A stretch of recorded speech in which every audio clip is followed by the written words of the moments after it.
Writing. I'm staying here. Writing. Here or writing notes? Writing. Sometimes you can be on the. Writing out. No, in my dining table. It's not my third feet is there. I can watch and write on like tiny notes.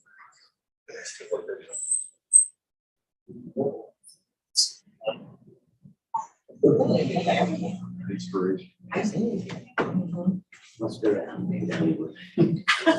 This is almost like a very hungry cat. Yes. Right.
Quality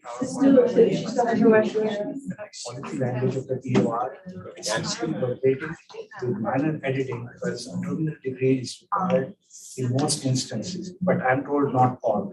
And so it took us a long time to converge on that, but we are essentially done. So I think that we should be able to share a working copy of this with you. Following comments, check the POR. Oh, yeah, we're retired. Yeah, completely by April of that. Okay, yeah. I'll email you those. Somebody must have heard my prayer. I'm excited about it. This is great. Let's miss. Even without the deadline.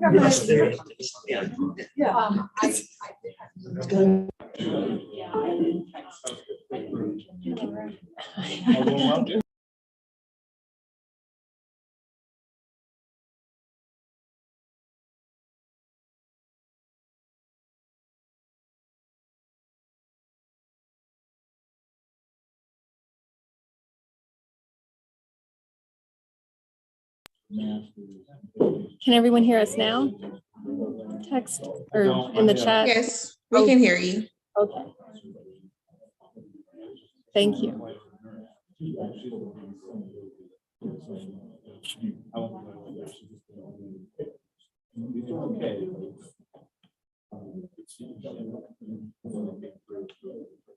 Thank you. Yeah. So my great will be.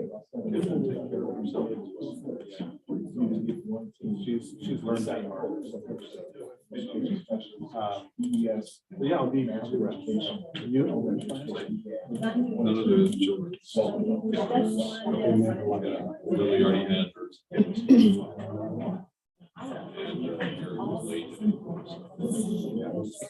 We've had that problem since we moved here. It's on Thanksgiving or Christmas.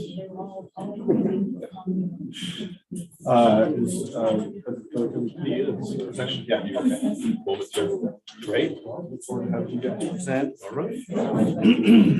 IT is on the way over I'm to, sorry? IT is on the way over just to mess with some things and see what they can do. And they said just play with the lights. So, Well, at least you got this one. yeah, That's the one that it really helps a little.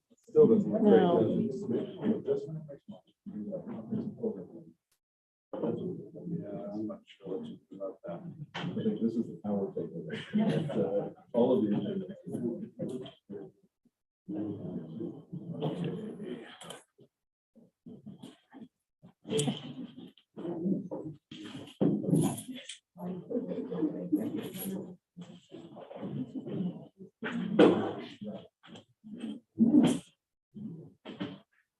So are people on, are able to get on, but they can't? Is it here? Is it the voice, the audio that's? coming It's out? that same thing as last time, that it only comes out of here. But they can hear us and we can hear them. Okay. It's just a limited. Yeah. Okay. How you doing? Hi, good, how are you? Fantastic. How are you, sir? Good. Good to see you. Good to see you. You good to present? You ready to go? Like always. You can always steal from me.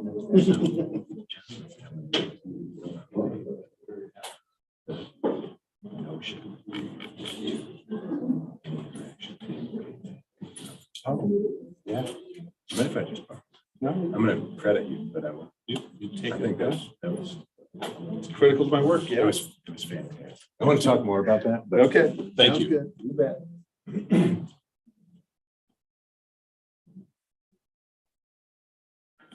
We're going to start up in just a moment, folks.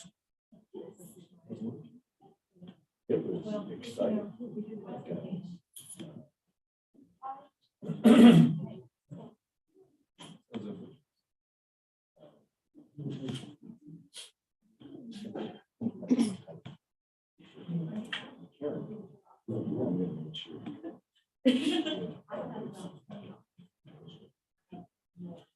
Should we start? Well, Should we hold on? I would hold on just a little bit. I know they're in anthropology, so maybe Oh, he has to come over. this will teach everyone that they need to be here in person. This is better today than usual. How you doing? Hello. All right. So, yes. Okay, what's going How on? do I make it so that, because Crestron's not there? Okay, let me see. Let's try that. Can someone online try to talk?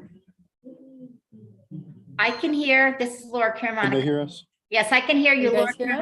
Carmonica. Online? Yeah, I can hear as well. This is Shelley Ellman and I can hear you too. Swarna Dutt, I can hear you too. That was Clearly. earlier. Okay, let's see. You said they're just having a hard time seeing the board because of the lights? Yeah. Okay.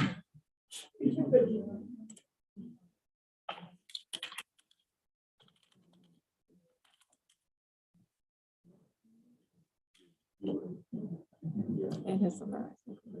Oh, she can. Okay, all right. They can hear us? Okay. Coming through? Can someone try to say something so we can see how we hear you? Hello, can you hear us?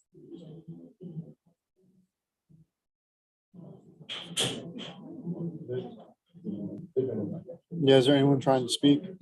Yes, we are speaking.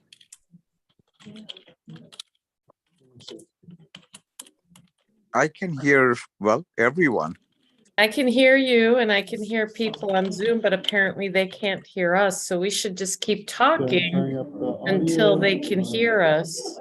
Oh, okay. Can you hear me, Laura? We can, I can hear you. This is Laura. I can hear you. But I can hear you, Okay. but you can't hear me, I guess. That's strange. We can hello, hear you, Laura. This is Laura Kelly Wolf, I Dyer. think. Yeah, Laura, Laura Wolf can't hear So us. we are getting audio. that's who through we're the talking speakers to then. in terms of the It Laura. goes in the room. Sorry, Laura Carmonica. That's okay, sorry. Do you have a alternative host or a co-host on here? Let's assign somebody a co-host. We might want to exit out and change the. Let me try something else real quick too. We're gonna just try a couple different, so for speakers. Let's try that. Can someone try to speak, please, online? We are talking. Hello, hello, check, check, check. Hi. How are you doing, Colleen? How's the weather? Hi, over Shelley. there? How are you? I'm good. What's new? I'm in St. Louis, Missouri right now. Ooh, I'm in Why are you in Florida, St. where Louis? everything Which one over there? sucks. We're in St. Louis, downtown. Why are you in St. Louis? Why am I in St. Louis? There is a National Association of Schools of Theater accreditation annual meeting. Oh, sounds fun. It's Sounds very exciting. exciting. I heard all about, I learned all about RCM budgets. Oh, okay. I think we're going to get started in just a moment, everybody. Thank you for your patience. Can they hear us? We can hear Yeah, you. we hear you. Oh, okay. We can stop talking now. Okay. Glad to hear you're in St. Louis. Hopefully having a good time. It's cold. Ah. Are we good? Should we? Okay. Thanks for your patience, folks. We just are resolving some quick little technological needs. I'm going to go ahead and call our meeting to order, and thank you for coming, and thanks to those who are able to make it in person. Really appreciate you showing up and turning out. Of course, that's not a jab against those who are online. We love you being here too, but we do want to try to increase our in-person presence. So thank you for being here. We'll go ahead and do our roll call, and then we'll get to the items of business. Okay, so I know there are a couple of proxies out there, and I'm going to do the roll, and if you're there as a proxy, please just let me know. All right, so we're going to start with Alan. Here, Trina Wood as her proxy. Thank you. Banford.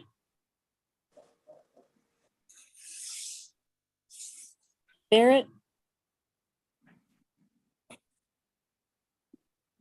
Brandenburg. Caramanica.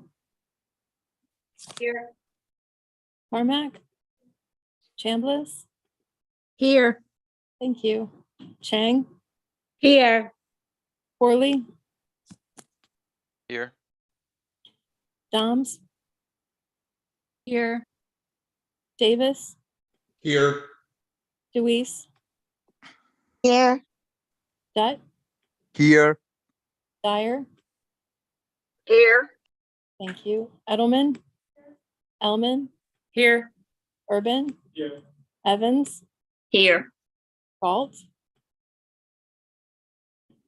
Graffius, Green, Hadley, Here. Hampton, Hester, Dara Pesmino. I'm here. Thank you. Kellison, Khan, Here. Nice, Here. Kramer, Here. Gavin Lee, Here. Sungwon Lee. I'm here. Thank you. Thank you. Lu Yanvoon. A little bit louder, I can't hear you. Sure. McKinnon, Here. Mason, McClenny, McLean, Olivieri Parker, Richter, Rollins, Scullin. Jalea Taylor serving as Bethany's proxy. Thank you. Shepherd, Shen, Here. Shoemake, Here. Snipes, Scott Meyer, Swift, Here. Sykes, Talbot. Here. Thank you. Van Valen, Here. Weber, Here. Way, Here. Williams. Here. Thank you. Wofford.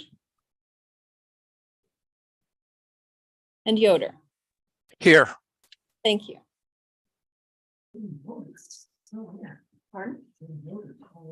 Thank you, everybody. Minutes were approved on February 17th, so thank you all for reviewing those and approving those. We'll now turn the time over to President Kelly and Provost Preston for our administrative reports.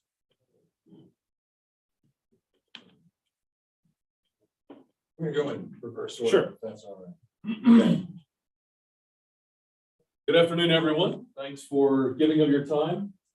The important work. As always, I'll begin by thanking you for your work on Faculty Senate. And know that in the committee work that you all are doing and the representative work on Faculty Senate is absolutely vital for shared governance. So thank you. As we're getting into the second half of spring semester and what I'll call Q3 of the academic year, you all know that even though next week is spring break, and I hope you enjoy a different pace, we do not take a break. We are always progressing and moving forward in service to students. I recognize that for everyone in the room and online, and anyone that would be watching this later who wasn't able to join us synchronously. So thank you for everything that you do. And I'd like to just highlight some of the great things that have been going on in the last month across the institution. Many of these you have seen from the desk of the president or in online social media, but really want to give a shout out to a couple of things. Last week, we had the 41st annual Media Day. School of Communication, Film, and Media did a fantastic job. This is a great way for alumni and businesses to connect with our students and for students to kind of launch their careers before graduation, making those connections and seeing those mentors that they look up to and really making some fantastic connections where they can parlay that into internships and to jobs. So hats off for another successful Media Day. Also, the graduate work that we're doing, College of Education, social sciences, humanities, arts do a fantastic job. And I'd just like to give a shout out.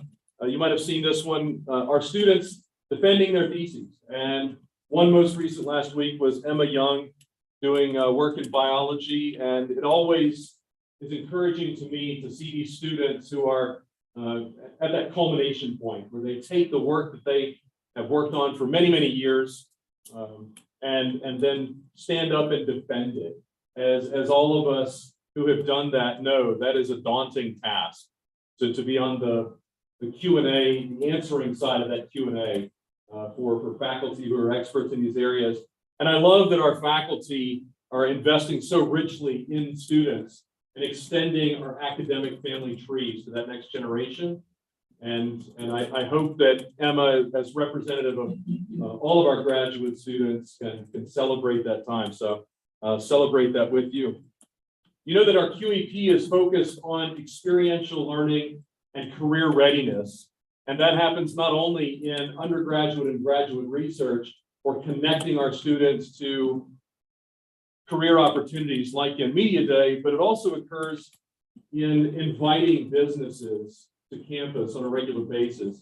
And this occurs across the institution, but the Richards College of Business with their employer, not employee, as I said this incorrectly last week at another event, but the employer of the week coming, speaking to classes, having tabling, talking with students, and kind of telling the story of the businesses that they had. A great example, Jeannie Creedmoor led this as part of the Women's History Month. Sundari Parekh, who was the vice president for security risk management for Activision Blizzard, large game company, media company, coming to Richards College of Business and talking with our students, and might not know the association and what is a media company coming and talking, but that was a fantastic opportunity from a risk management assessment, a great opportunity for our students to connect with and expand beyond what they might think they might land, and really broaden the applicability of the degrees that we offer at West Georgia. Also had a fantastic hackathon earlier this month, and for everybody that participated in that and led that, that's a unique experience with over 22,000 cybersecurity jobs open and available in the state, which is just mind-blowing. The state and our nation need more cybersecurity trained graduates, and that hackathon is a fantastic way of enabling that and connecting students to a very vital workforce area in the state. The last thing I'd like to focus on is spend some time, and I appreciate Dr. Reber bringing this to me last week. This is an ongoing conversation around what is the future of higher education. So beyond the fantastic things that we're doing today, how do we position West Georgia into the future and get ahead of institutions that are not thinking about what's happening in 5 years or 10 years? We've had lively conversations both in Faculty Senate and other areas around using CourseDen and D2L for every section of every course. And I appreciate the work that Dr. Drake and others have done in looking at what does that look like. IFE and Mandy Campbell looking at what's a minimum standard that should be included in every section of every course. We have common syllabi elements, but extending beyond that, students, we did a brief survey and had a tremendous response of over 800 students replying, describing what they wanted in these online course components. So even though you've got a face-to-face course, and Gavin, I think you talked about the importance of that, right? That's absolutely vital to have this kind of coming together in many of our courses. But even for a face-to-face course, having a D2L shell that provides the syllabus, the calendar, roster verification, so that we don't get that wrong. And that's very costly when we mark someone either present when they're not or absent when they're not, and all of the cleanup that goes on, and that impacts their federal financial aid eligibility. And Jill, I think you could comment on all of the work that goes into cleaning these things up, but doing automatic roster verification, removing that burden from faculty and automating that assignment submission. Anybody have a student that ever says, I turned that in, I slipped it under your door, or I left it with the grad assistant, and then you don't have it, or you know you graded it, but somehow it didn't make it into the digital grade book, and students are left wondering. And all of that work, that friction that occurs because of that. The National Institute for Student Success that the University of West Georgia is working with surveyed, and the number one thing that said we can move the needle most significantly in retention and student success was to adopt a common online course management system, which was surprising to me, right? We do so many things as teachers that are helping our students and retaining them. The number one thing that will help is to remove this friction. What's my grade? Where do I stand in this class? Can I pass? These kinds of small things that we answer emails, office hours, can we remove all of that friction and use CourseDan in a way that is not taking the instructor out of that very central vital role, but is augmenting and supporting. And so I'm looking forward to continuing that conversation, with the goal being in fall of 23, where every section will have these base elements to them, even for face-to-face courses. And then fall 24, extending that, because the number one thing students asked for was course content in an easy, common location. Many of you have heard me use the analogy before. We can drive in different cities and the road signage is the same, right? A stop sign is going to look like a stop sign in Georgia, as well as in Seattle or wherever you are. And this common elements that we provide in the online space is really going to be helpful for all of our students. We've made the investment in AV as well. So whenever appropriate, I can record lecture live, asynchronously review that for students to come back to and make note. And I remind ourselves of these past conversations and set this really as a goal for fall 23 and extending that into fall 24, because it aligns really well with an article I read in the Chronicle earlier this month. So I commend it to you. It's by Taylor Swack.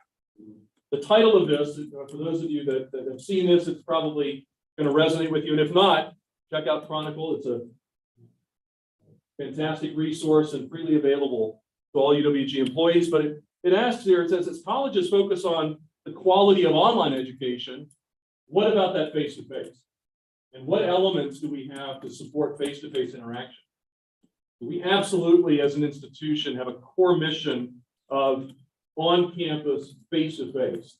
As we extend and broaden options and modality, we need to meet new market forces, and I commend the history program for examining this head-on, as have many others. But here we are, and we've got a beautiful campus, great activities. Students are hungry to be in place. And the Chronicle article points to this. So when we talk about enhancing with CourseDan D2L common elements, it's certainly not to remove this great experience that we have in class. It's to augment it as universal design and as technology should be. So happy to have questions, comments about that, but appreciate the query that came to Dr. Rever. Any questions on anything we talked about here or anything else? Yeah. The question was forwarded to me, and I'll give you context for it. Faculty who were promoted after receiving the COLA, cost of living adjustment, now earn less than faculty who were promoted and then received COLA, since this was factored into the difference of the percentage used to calculate the promotional wage increase tied to the CUPA standard. And so the question was forwarded to me. Are steps being made to address the inequity created with last year's cost of living adjustments and promotions being tied to the CUPA standard? Fantastic question. The short answer is yes. The more nuanced long-term answer is, and you've heard me say this before, we need to separate out cost of living and inversion and the CUPA analysis, the financial equity, from promotion and tenure. To meld those together, as you're pointing out, if I am doing well from a CUPA perspective, then you're going to get that promotion allotment. If I'm not, and the CUPA adjustment is made, then the promotion amount is kind of rolled into that and almost dissolved into the CUPA adjustment, right? So we are looking into that. We had a financial equity analysis that group did in the fall, and it is my goal to implement that across academic affairs to address inversion and compression, as well as make West Georgia as competitive as possible from a CUPA perspective.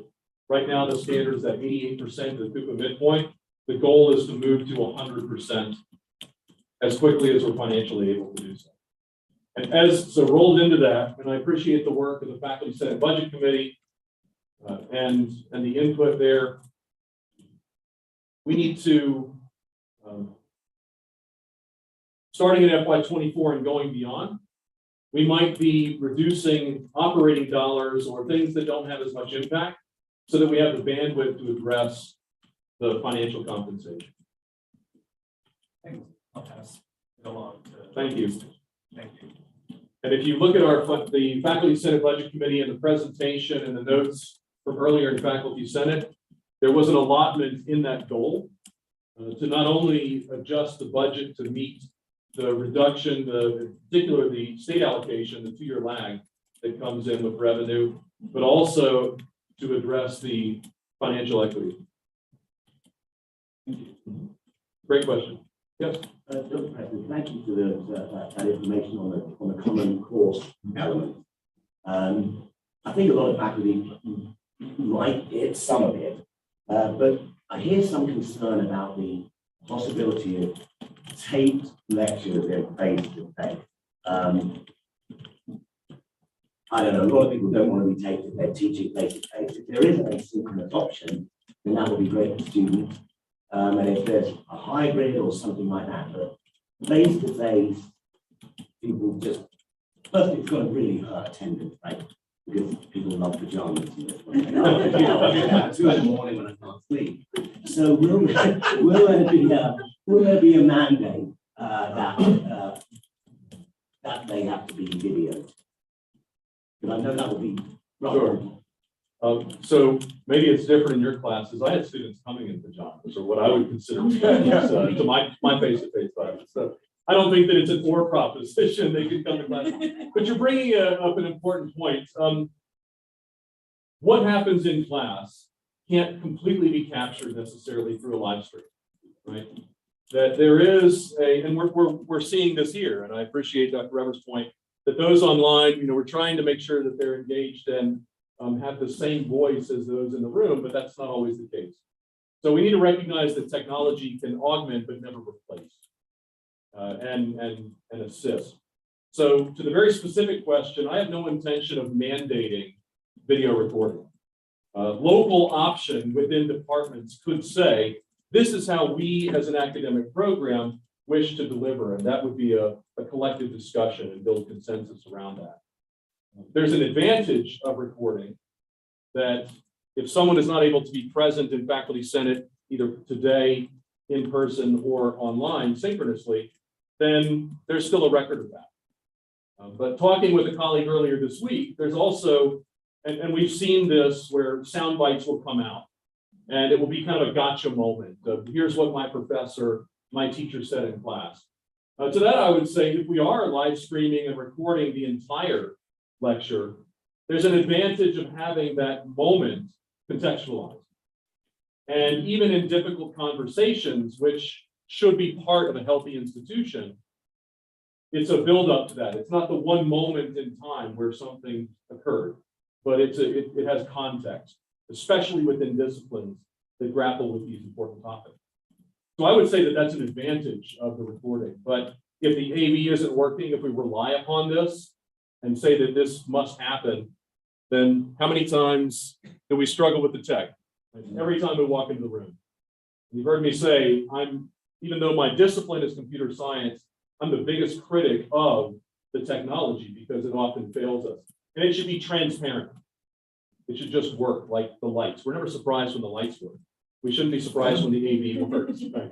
It should be there. And until we get to that day, but I affirm that there are differences, and maybe it's appropriate, maybe it's not. Let's have that conversation.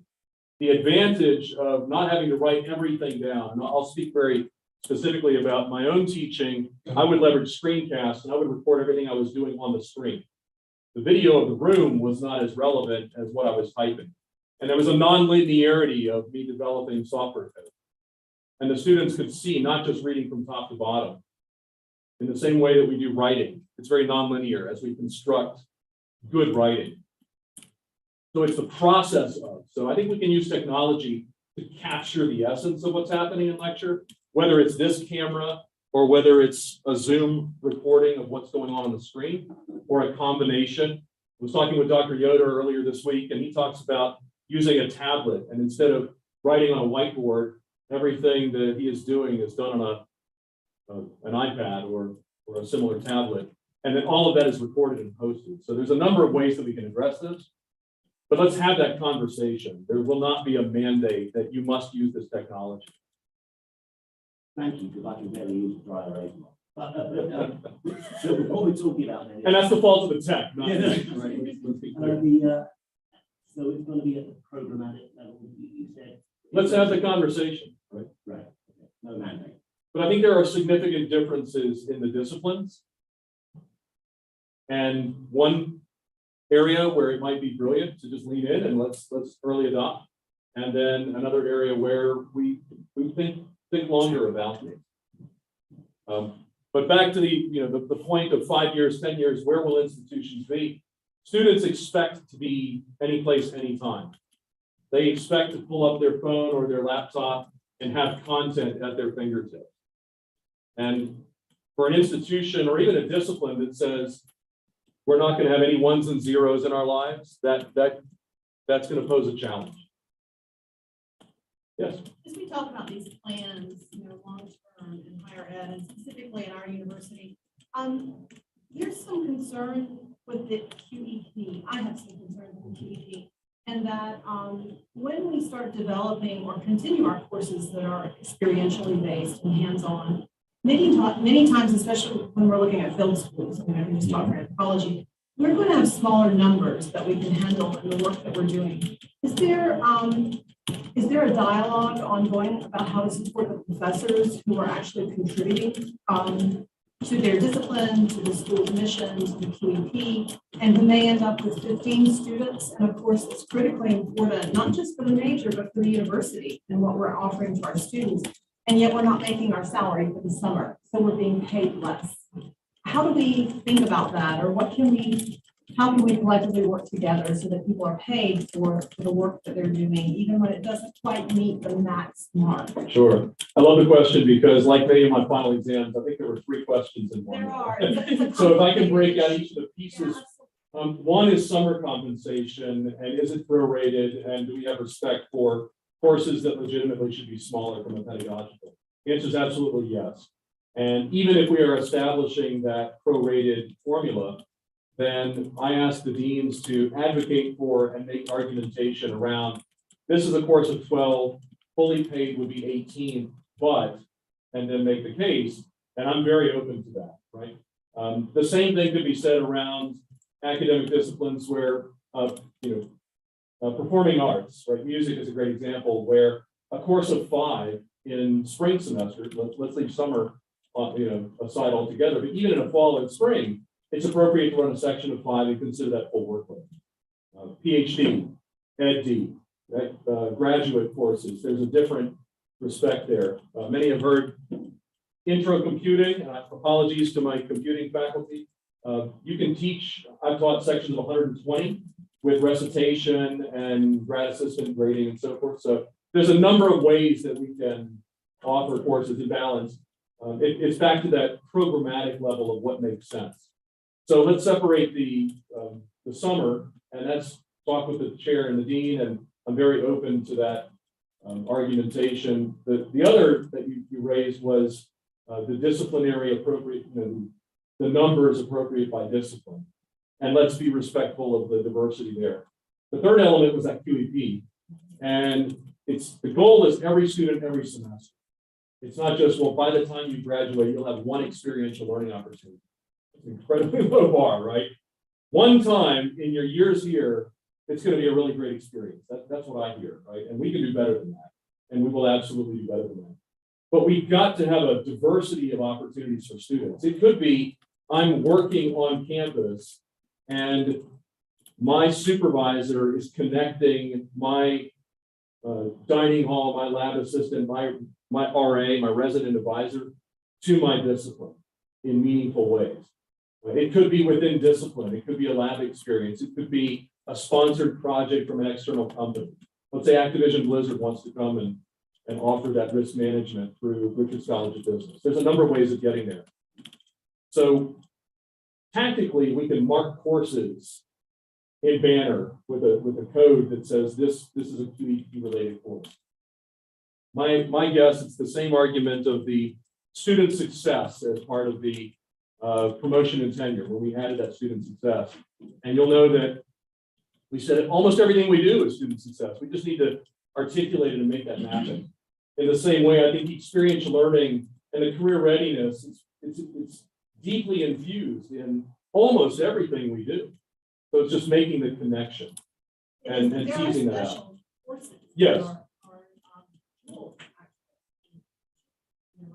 Right, field experiences, practical. Wanting to not lose everything as a result of like a head count on our courses. Yes. It feels that way.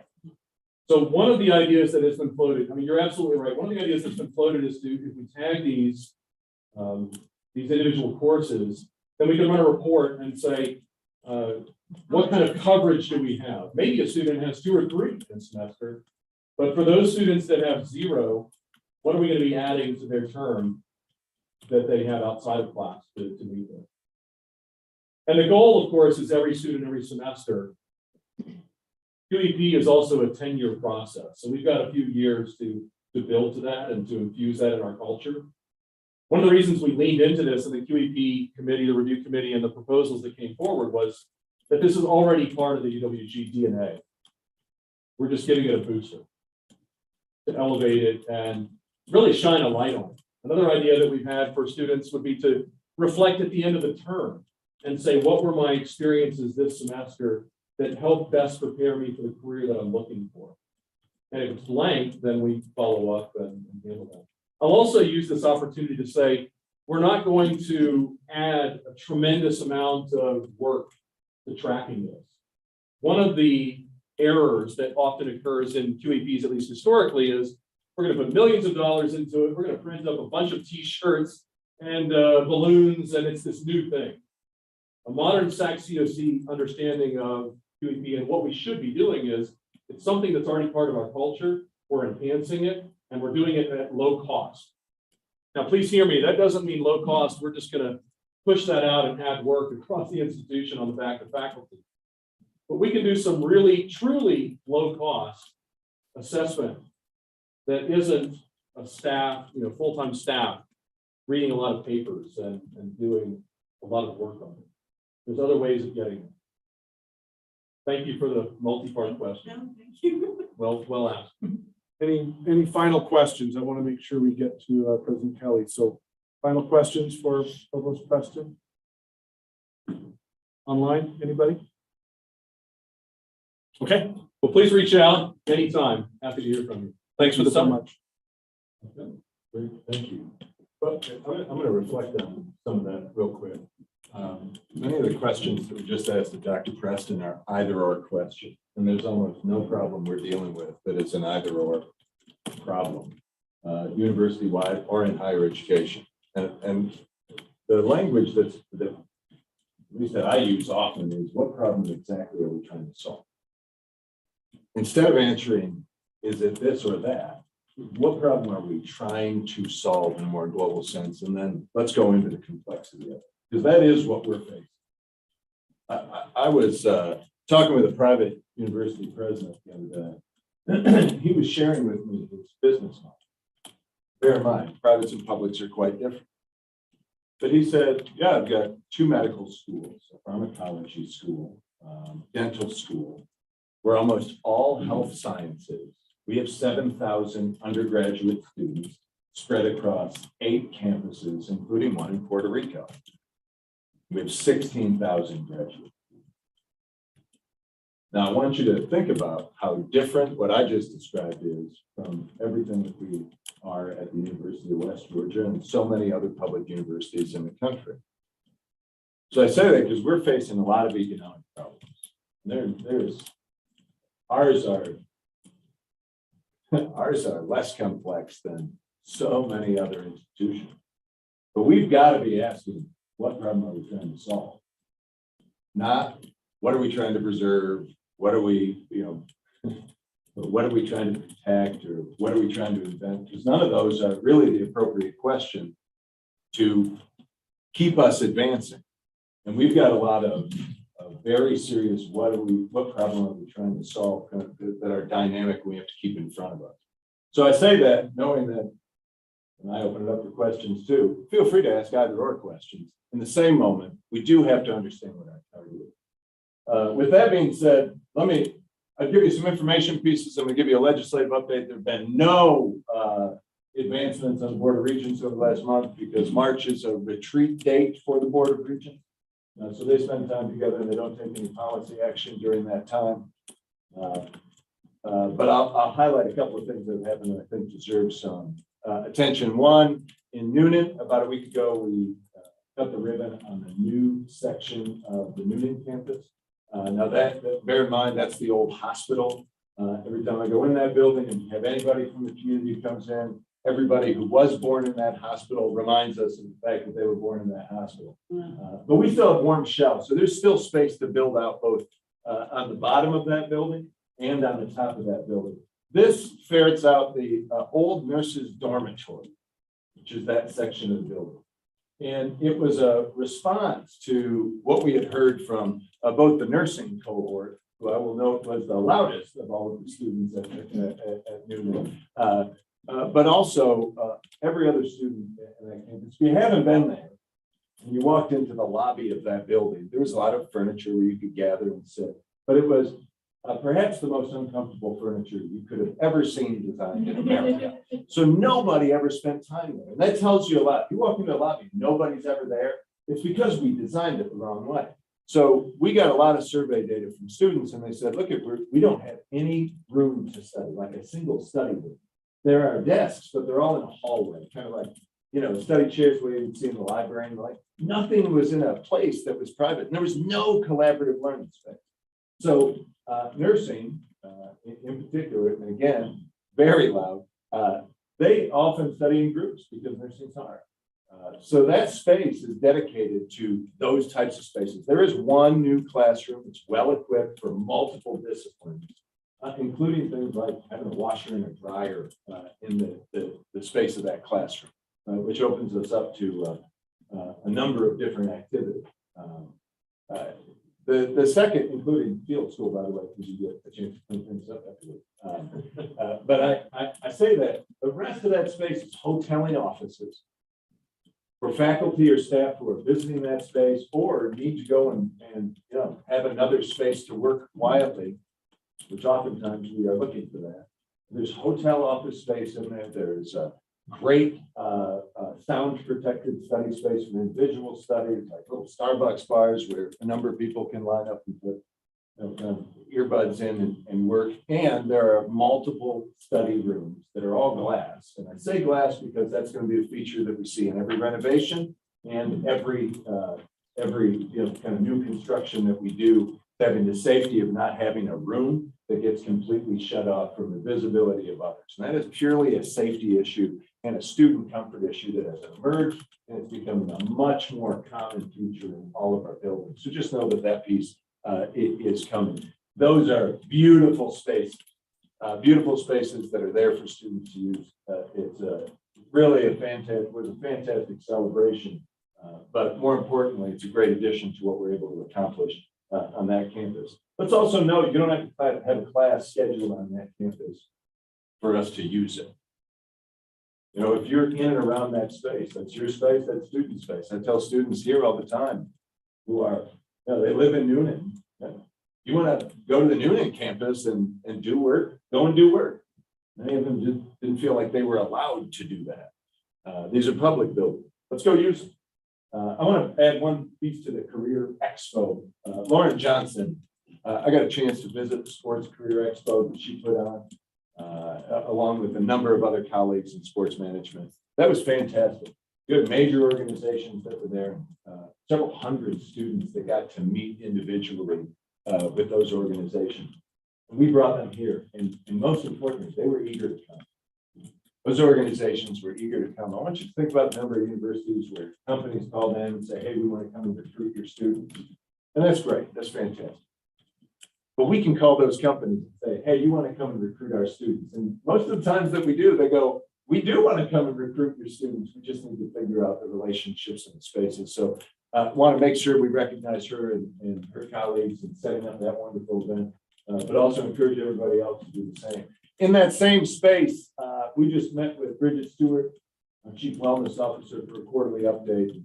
I have to say the advancements that have been made on food insecurity over the last 2 months have been pretty spectacular. I think we've highlighted that. You've all received information on that. But the new student organization that has emerged as a result of that, Wolves Don't Wait, they're doing a fantastic job making certain that they're putting in the time and effort, and we are making the investments for accessibility and storage and the like, for students to have everything that they need. Right? And the only criteria, and I love when Bridget said it, the only criteria for instance, going over to the campus center where there's a kind of a secluded refrigerator that is not too secluded, filled with meals. Those meals are taken from catered events where there was excess food, or from dining halls where there is excess food that would have been thrown away. It's packaged into meals by students and put into those refrigerators. What's the criteria from going and taking one? It's answering the question, are you hungry? Because we don't want to make the assumption that somebody has to fit into a particular description to qualify for food insecurity on this campus. It's just there. I want to highlight that work because I want to tell you, I haven't met with a student over the last 2 months where wellness wasn't the very first thing on their mind. And I was really proud to sit in the room and say, well, we're one of 5 universities that actually has a chief wellness officer and is leaning into making certain those are the underpinnings of your life. Admitted Students Day. Many of you participated in Admitted Students Day. It was one of the largest Admitted Students Days I think we've had since 2018. It was incredibly well attended. I think our net promoter score coming out of it was like 93%. National average is about 70%. So many people leaned into giving prospective students and their families really positive experiences, and we got nothing but positive outcomes, including large number of students who, kind of signed it and said, I'm coming to West Georgia, signed housing contracts, signed up for meal plans. I mean, they jumped all the way in. And the feedback they got always came back to the intersection that they had with people, right? It was, oh, I got to meet this professor. I'm going to study under him. They got me so excited. I'm all done. I'm ready to come. That is an essential part of our work. 15 years ago, we might have sat in this exact same room, this exact same meeting, and not said that we might have gone, well, admitted students, I don't know, get involved in enrollment. All of us now know in our bones that we are involved in those processes. And I'm really so pleased, proud, and appreciative that so many people throughout academic affairs leaned into that event and so many others that we hosted over the last few months to make certain that we make students know in their bones that the University of West Georgia is where they want to land. On that same note, let me give you a little lead indicator update on enrollment. All of our, and I'll kind of punctuate that with Admitted Students Day. Admitted Students Day, our numbers were on par with the largest Admitted Students Day in terms of outcomes from 2018 to 2019. And that included the number of students that attended, the number of students that reserved spots, the number of students that actually showed up. And there's always a little bit of a melt there, and the number of applications that were completed. And having applications completed is a great lead number. The admitted number is the next key factor, and there's, it's kind of inquiry, application, admitted. Our numbers are all on par with pre-pandemic West Georgia. Difference, though. The profile of those students is different than it was pre-pandemic West Georgia. Just bear in mind, our number one issue is retention. We've had a lot of students who walk in the door. We have many who walk out that door after a year or 2 or 3. We are seeing a reversal in that. Our retention is really increasing in substantial ways. And that goes first to second year retention. But even our retention in the number of spring students who move from fall to spring. Normally we have about a 10% melt. I believe we landed below 4%, or we are landing. We're not quite done as we have to get through the balance of the semester. But I believe we've shaved off about 6 points. In the data that we have available to us, I don't know that we've ever shaved off 6 points in a fall to spring transition in the last decade or more at West Georgia. That's a big lead indicator because that's people who have decided to stay, who traditionally would have had a percentage who decided to leave. That being said, 2 quick follow-up items. One on the mission statement. Glenn, you had asked a couple meetings ago, hey, you mind me wordsmithing? I said, absolutely not. Dr. Reber presented several pages of feedback on the mission statement. Staff Advisory Council did the same thing. So let me tell you what we're doing next. I'm just taking all of that feedback and hand it right back to the task force that we had assigned for the mission statement so that they can work through that feedback, revisit it, take that perspective, and we're just going to keep this process going until we land where we need to go. It is important, bear in mind that on a periodic basis, we have to review the mission statement. We are probably due for some revision of that mission statement because the conditions in the marketplace have changed and the university has changed. But that's not one that we have a real tight timeline. We just have to be going through that process right now. It is one that I'd like to see concluded. I would love to see it concluded in this fiscal year. We're going to see if that's possible or not, just given the time that we have left before the end of the academic semester. And I want to go back to one other question on compensation. That was a great question about compensation, although it's not the question, it's not the problem that we have to solve as a university. Dr. Preston brought up 100% of the Coupa midpoint. That's the problem we have. Say that because University of West Georgia, and many of you have heard me say this before, set the hiring point at 88% of the Coupa midpoint a long time ago. That's been the tradition. We've got to change that tradition. It is one that's contextualized inside of Carrollton, Georgia. And the Carrollton, Georgia we live in now, it's not the Carrollton, Georgia that existed when that was set. Compensation at universities doesn't need to be focused on cost of living in the localized area. It should be about competition in the marketplace between universities. So the commitment is not solving that equity issue. That's a short-term fix, right? We're working through the long-term fix where our hiring rates and our persistent rates come to be the same. That's probably going to result, I hope you don't mind me jumping, it's probably going to result in us revisiting what is a promotion increase in the University of West Georgia, period.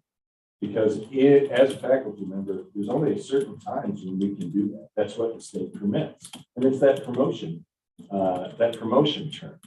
But we've got a bunch of people, let's say we changed it today, you've got a bunch of people who went through a different system, and that's going to be reflected too. So it's going to be a multi-year project, but the goal is not solving just that one short-term issue. The goal is to move our workforce, period, those that exist in either regional or national marketplaces, adjusted for cost of living. Because when anybody comes in and goes, well, I could go and work in California, I could make twice as much. That's true, but you will be able to buy half as much. So I wish you great luck. We are adjusting those national marketplace for the state of Georgia, for where we are. But that's what Coupa already does. That's why the 100% of the midpoint is probably the right target.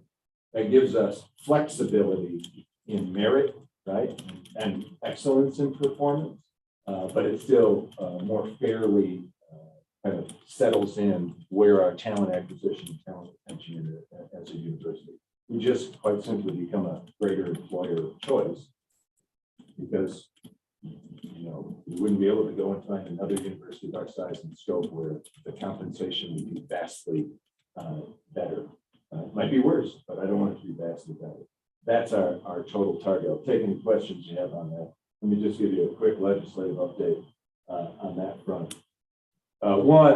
Speaking of compensation, the House budget has gone through. It's over in the Senate. We're still waiting on some things in the Senate. The governor had originally included $2,000 raises for all state employees. That is still alive and well at this point. Generally, when the governor, post-election cycle, was just reelected, says he wants to do something, Generally, that's what, how it's going to turn out. I expect that will be the case here. The second major piece to come out of the legislative update is Effort Project. As many of you know, that's what we have been advocating for. It was not included in the governor's budget. I had informed you about that some time ago. When it's not included in the governor's budget, then we have to go and advocate for it in a very complicated and time-consuming process.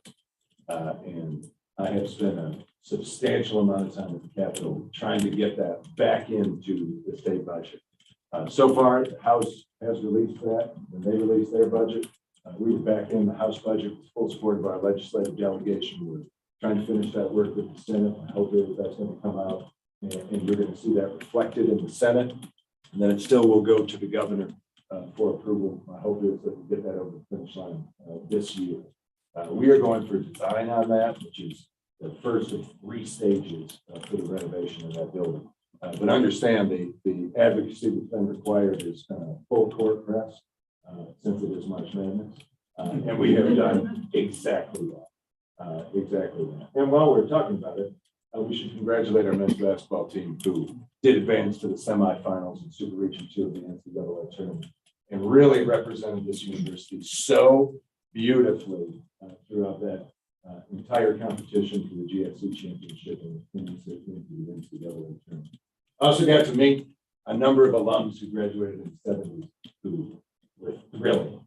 They were absolutely thrilling, especially Robert Stanley, the Iceman, who played basketball for the 76. Happy to introduce you. He's still very tall. With that, I'll end my remarks. Any questions on this thing?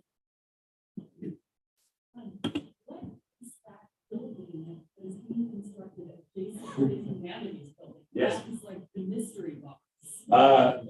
Question for those online: what is the mystery building being built right next to Humanities?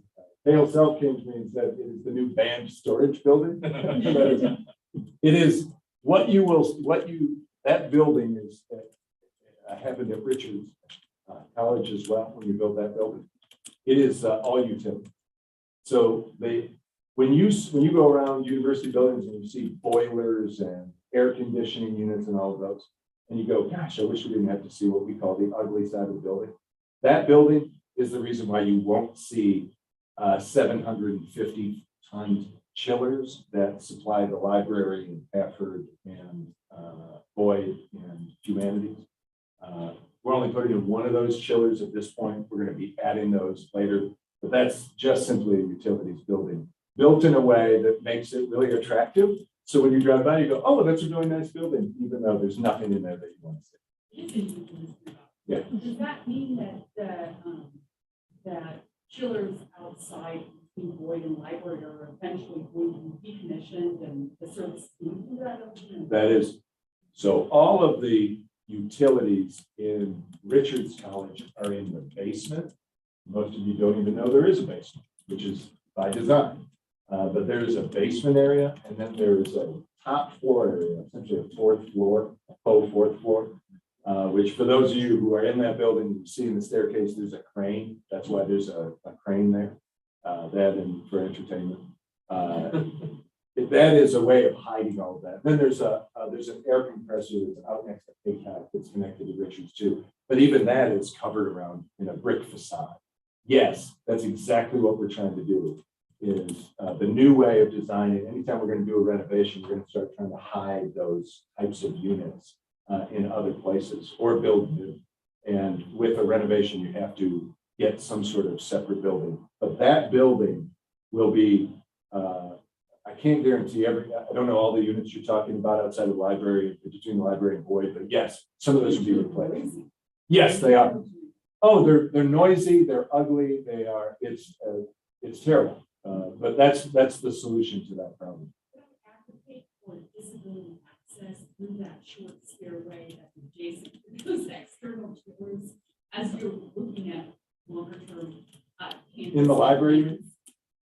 It's through the library on the east side between the library and Boyd. Sure. There's that row of HVAC units, external HVAC units, and a very short external staircase that goes into the library plaza. It is extremely difficult because there is no visibility access from the humanities plaza to the library without going all the way around to Starbucks entrance. So that would be an amazing change for that accessibility.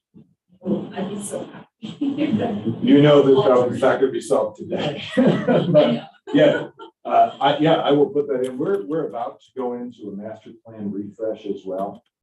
Those types of features are exactly what we park there. The university system of Georgia won't actually allow us to solve that problem unless it's in the master plan.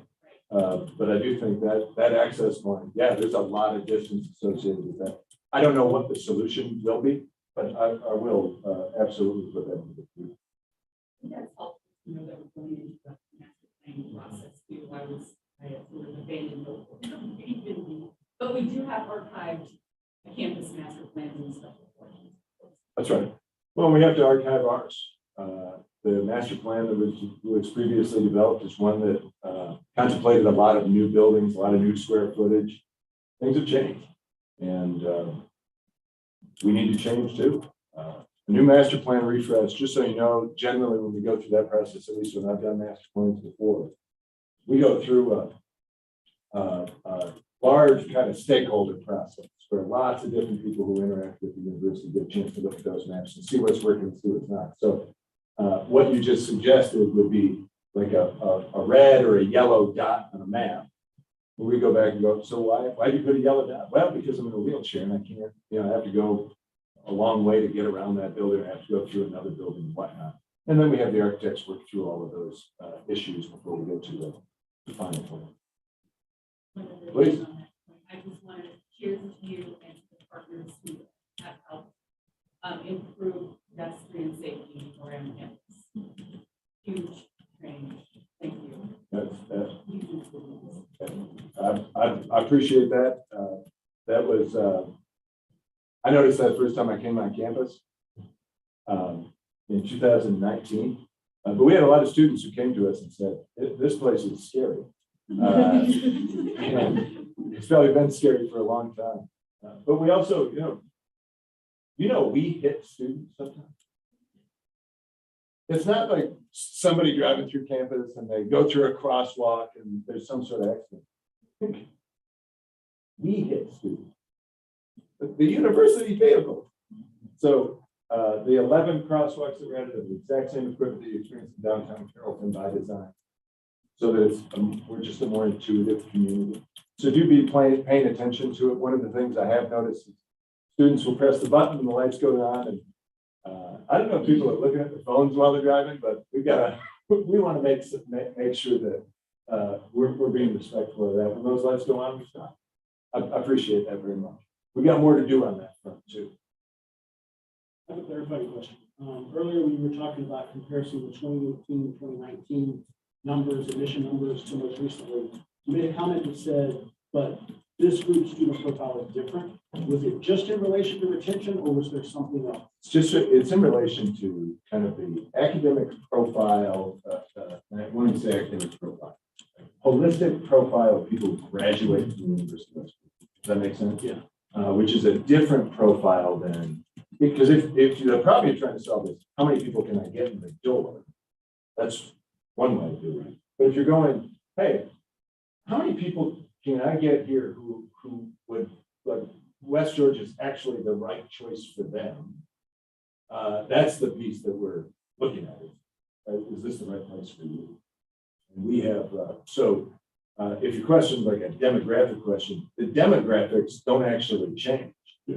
But I didn't know what the characteristics were. I didn't know if it was Yeah. something in addition to the retention. No, it is really, I think it's just a reset on my goal. And you get a different consumer too. You have students are shopping universities now in a much more discerning way than they were shopping universities in the past. And we are, I will also say, we're the receiver of transfer students now who are very intentionally, they're not coming back to Carroll County because they're from here and they went over to North Georgia and it didn't fit. They're coming from Dahlonega to West Georgia And they live in, Cartersville, right? Or maybe Cartersville is actually close to Lyon. But does that make sense? I mean, it's the characteristic is changing where we're becoming, they're choosing us and they're choosing us for because of what we have, what we offer, how we offer it, and the people that are offered. Please. Yeah, I had a question. I saw in one online announcement that you were part of the Maple Street re-envisioning project, and which in my mind really connects to the idea, how do we make campus more inviting and placemaking, of course. We've lived here 17 years, and that's always been something on our minds. It's immediately adjacent to campus, and it seems really random in the way that the business is not as simple. It's just not an inviting corridor. So I was wondering if you could already, or maybe it's premature, explain a little bit what the vision for that is. That's a great question and a big one. But I appreciate it because you have lived here for a long time. And I know when we talk about this community, those of you who do live in this community, there are two conversations. Conversation of I work at the university and then the conversation of I live in this community and work at the university, and they are different. Because those amenities become part of your life, or the lack of amenities become part of your life. I think many of you know, I drove down Maple Street for the first time I came to this campus, and I went, and I will quote myself, I said, oh, this is fantastic. And the other Dr. Kelly said, why would you say that? We were right about at the Crystal at that point. She said, this is terrible. And I said, right. If it were mediocre, nobody would want to do anything about it. First meeting I had with the mayor and the chair of the county council, I've been appointed president, was not sitting in the seat since we didn't meet with people at that time. But I said, we got to do something on it. What's the appetite for that? And I think the local governmental officials have changed in a way that give us some opportunities that maybe didn't exist in Carrollton. So over the last 2 years, we have, in concert with the city, been involved with an engineering firm that allowed us to start working through master planning for Maple Street downtown corridor. That's been really exciting. And that was done primarily with property owners. Because our opinion only matters to the degree to which property owners are going to change. There's a lot of openness to that conversation. But then the next question is, what happens? How does it happen? Well, we spent a lot of time working on that, and that has resulted in Maple Street, Adamson Square, all the way around the U, passing City Station, going down the bypass to about where the school district begins for Carrollton City Schools. That is now all a tax allocation district, which gives some financial incentives for developers over a long-term period to be able to invest in this municipality in ways that have not been in existence before. And then the third part is, well, now what? Well, we are actively working on, my job is to keep all of this alive and the focus of our community. And we're doing that through a lot of engagement activities with property owners and other leaders throughout the county. The second piece is to do planning. The city just launched a master planning exercise. We are going to be hosting some of those meetings on campus, some with students, because students have a perspective on what amenities they would like to see. We're going to do the same thing in school districts. And I say that I serve now on the redevelopment authority for the city of Carrollton. The city council placed me in that role, so I'm actively engaged in all of that work. But the second is we'll do the same thing with employees. But I will say, one of the things that we're going to focus on is employees who actually live here. And that's not to say that people who live elsewhere don't have great ideas.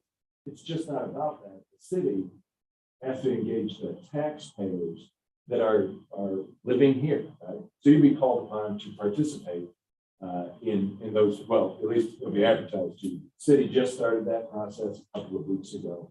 So we're kind of actively engaged in that. And the final piece is we're working with developers. And, if you had $50 million, I could shoot several investments that we can make in Maple Street right now. And we've been developing on the side with the city, just some possibilities, ideation. For instance, we know we have a housing problem in Carroll County. There's a housing problem in almost every single county in the state of Georgia, and that's why the governor's made such a priority to have workforce housing. Well, workforce housing for us means school districts, Tanner Medical, the University of West Georgia, and Southway. The two that we're focused on in particular, the key focus areas, Tanner and the University of West Georgia, because we have similar workforces, professional workforce.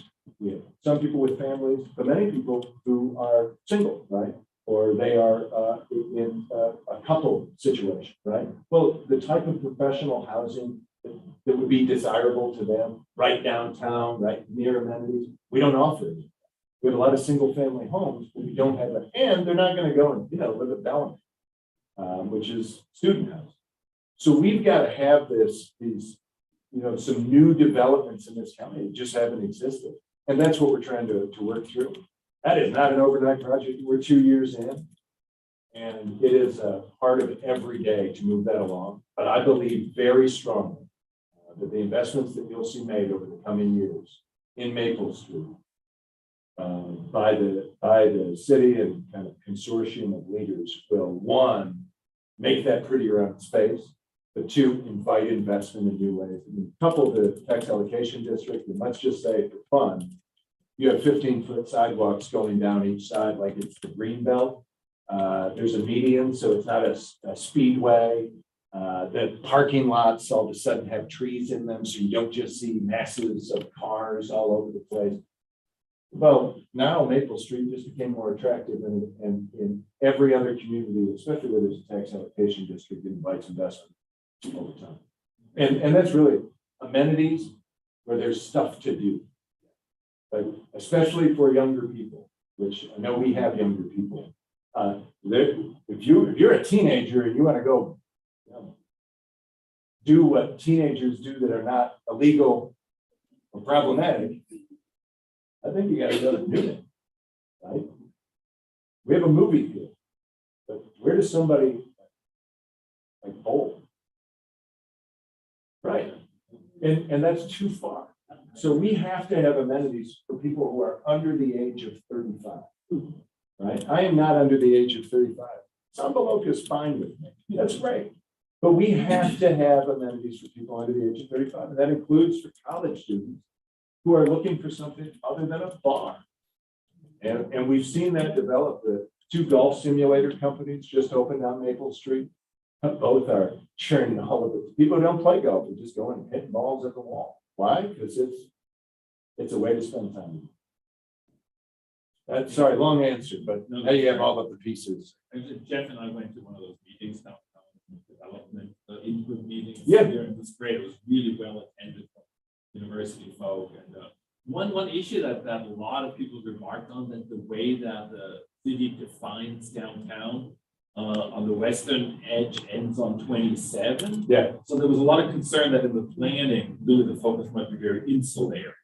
And not to think about community west of downtown and then actually us, right? Yeah. And so that might be something to think about. Where does this definition of downtown come from, and how does it limit kind of like the vision that You take the words out of my mouth. So the city does the city does draw a line, and then they say Maple Street corridor. When we say Maple Street corridor, that's a Maple Street corridor is at the top of the list, but you have to start with downtown in the planning process because there's more density, more concern. I will say I went to one of those meetings too. I serve on the redevelopment authority, but I'm also a resident. And I heard you're ideating like, what's working downtown? What's really good downtown? 98 things. They're putting them on a screen and it's fantastic. And then they have to cut the conversation off, and I hear one last voice and he goes, yeah, the water pressure is fantastic. It's the city manager. I feel like David Brooks said that, and I go, nobody else would go, oh, the water pressure, that's great. But those things matter too. Those things matter too. Please, one last question, by the way. You got to move on to business. No problem. Sorry about that. Oh, that's okay.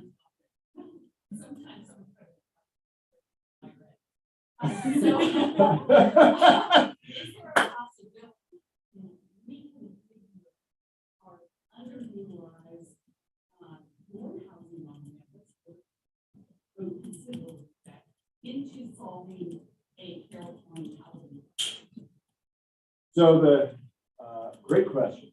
Actually, a conversation I've had with a number of other university presidents across the country in the last few weeks. I didn't bring it up, they did. Right now, probably not. One, just because of investments, but two, it's just a mix of housing and where we are. Does it help solve an employee, like, can we have employees who start to shift into housing? Yes, we've already solved that problem. It's already happened, right? So, and some of that's, employees who have long drugs and they don't want to, they have a place on campus that they can utilize during the week, and some decide to utilize housing because we have capacity. Now that would change if we had demand that outpaced supply. We would change that mix. But right now, there's not a huge tolerance for that with the board.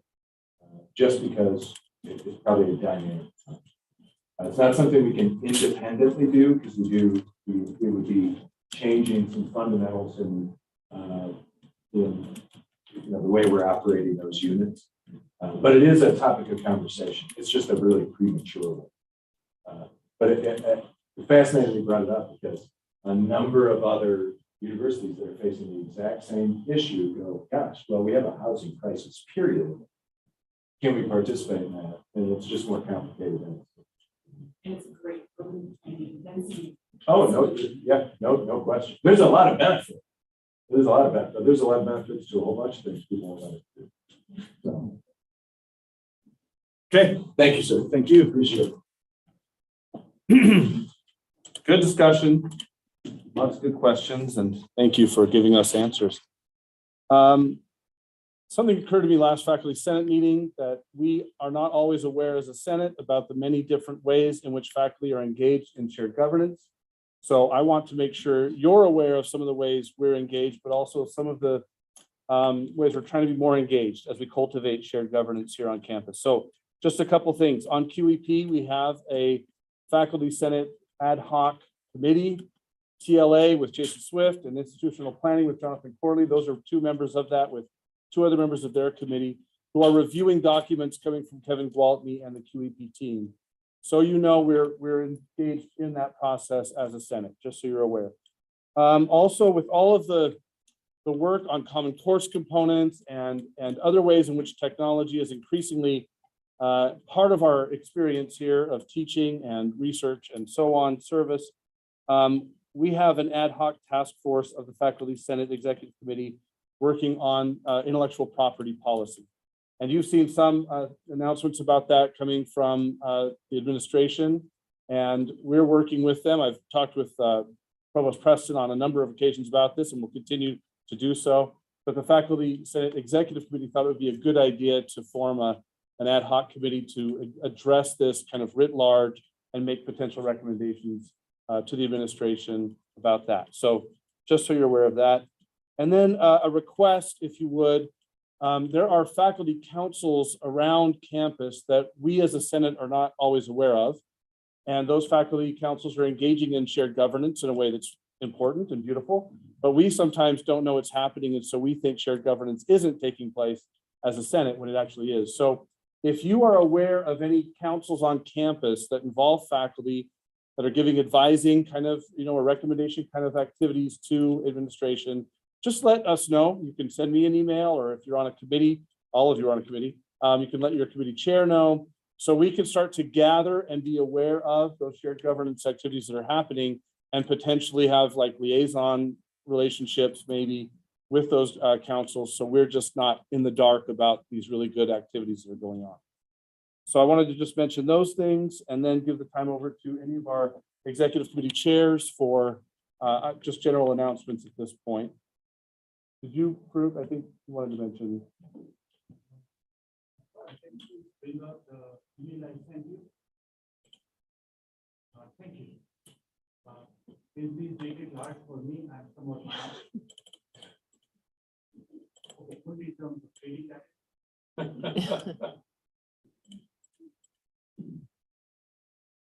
Okay. Can I take a minute to speak?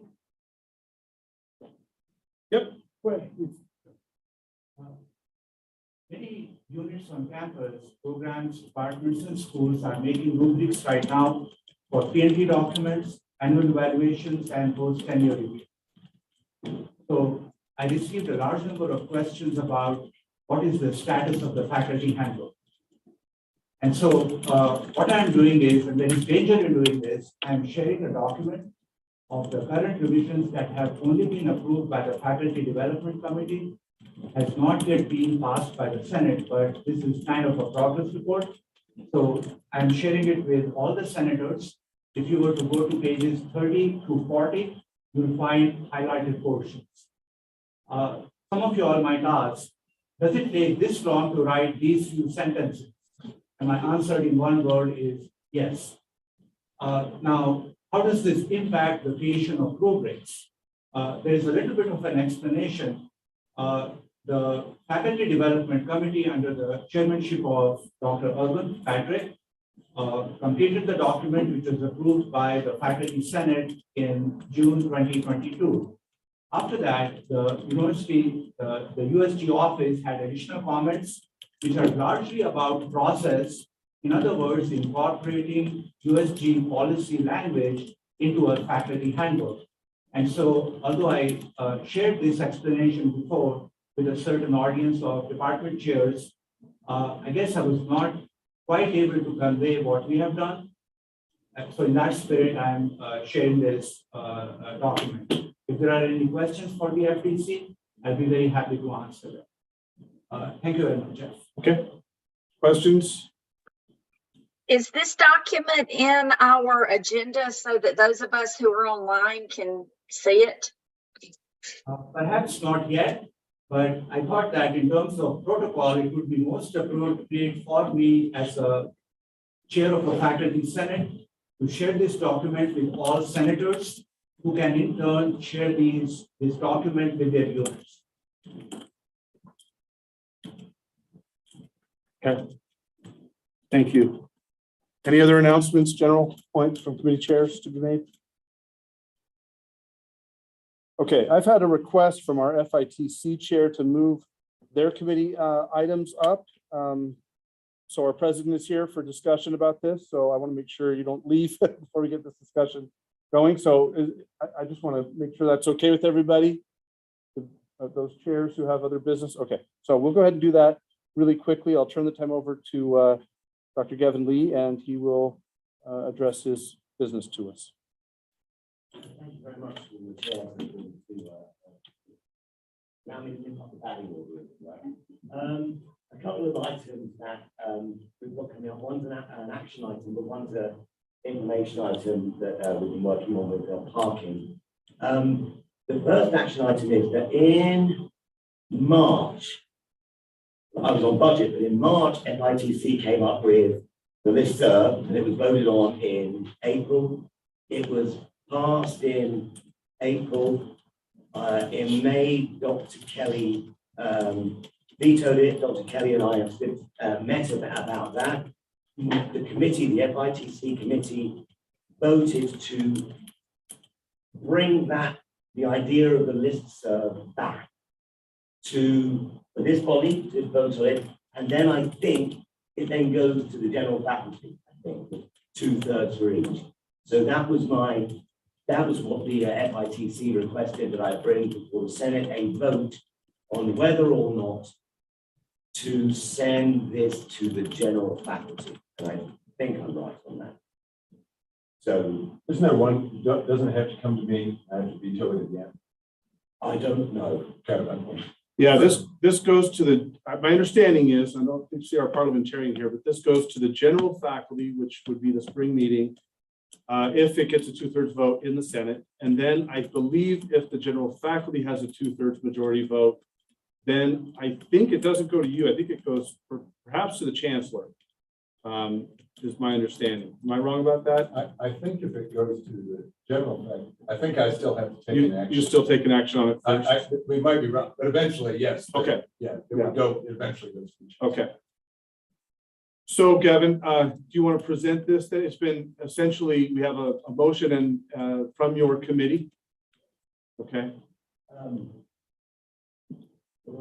Well, do we have a second from the Senate to have this vote, and then we'll have discussion? Margaret, okay?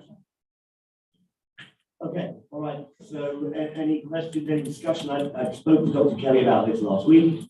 And so, so if any of you have any questions to Dr. Kelly, he's aware of it. Anyone? Anyone online or in person, we want to have discussion before we vote if wanted.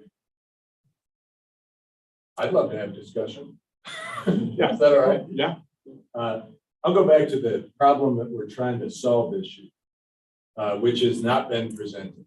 Because for me, what's been presented is either or. There's a communication problem to solve, an interaction problem to solve. Well, let's talk about that. But a solution that creates a cybersecurity risk that is both unacceptable to the University of West Georgia and to the USG. Bear in mind, cybersecurity is not just a localized issue here, and a risk and liability issue that is localized to the University of West Georgia. And those are going to be the reasons why I have to object to that communication approach as it's common across America now. I know we used to use things like this inside of institutions, but that's just the way cybersecurity has worked. That's not the case anymore. And the legal implications of just filling people's inboxes, they create a number of liabilities that our general counsel will be happy to take you through. So if we want to talk about solving some sort of communication or community building problem, I'm always open to that discussion. But if it's specifically about this solution, it's one that I'm going to continue to object to because it's not the right solution for this institution. I have a question. So right now, each of our school email addresses is publicly available on our website. So technically, I could send a message to everyone who has a West Georgia account. Yep.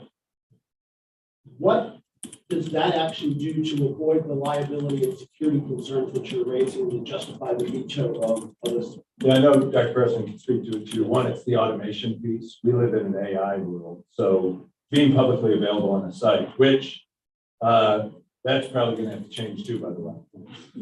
Almost all of that contact information is going to move into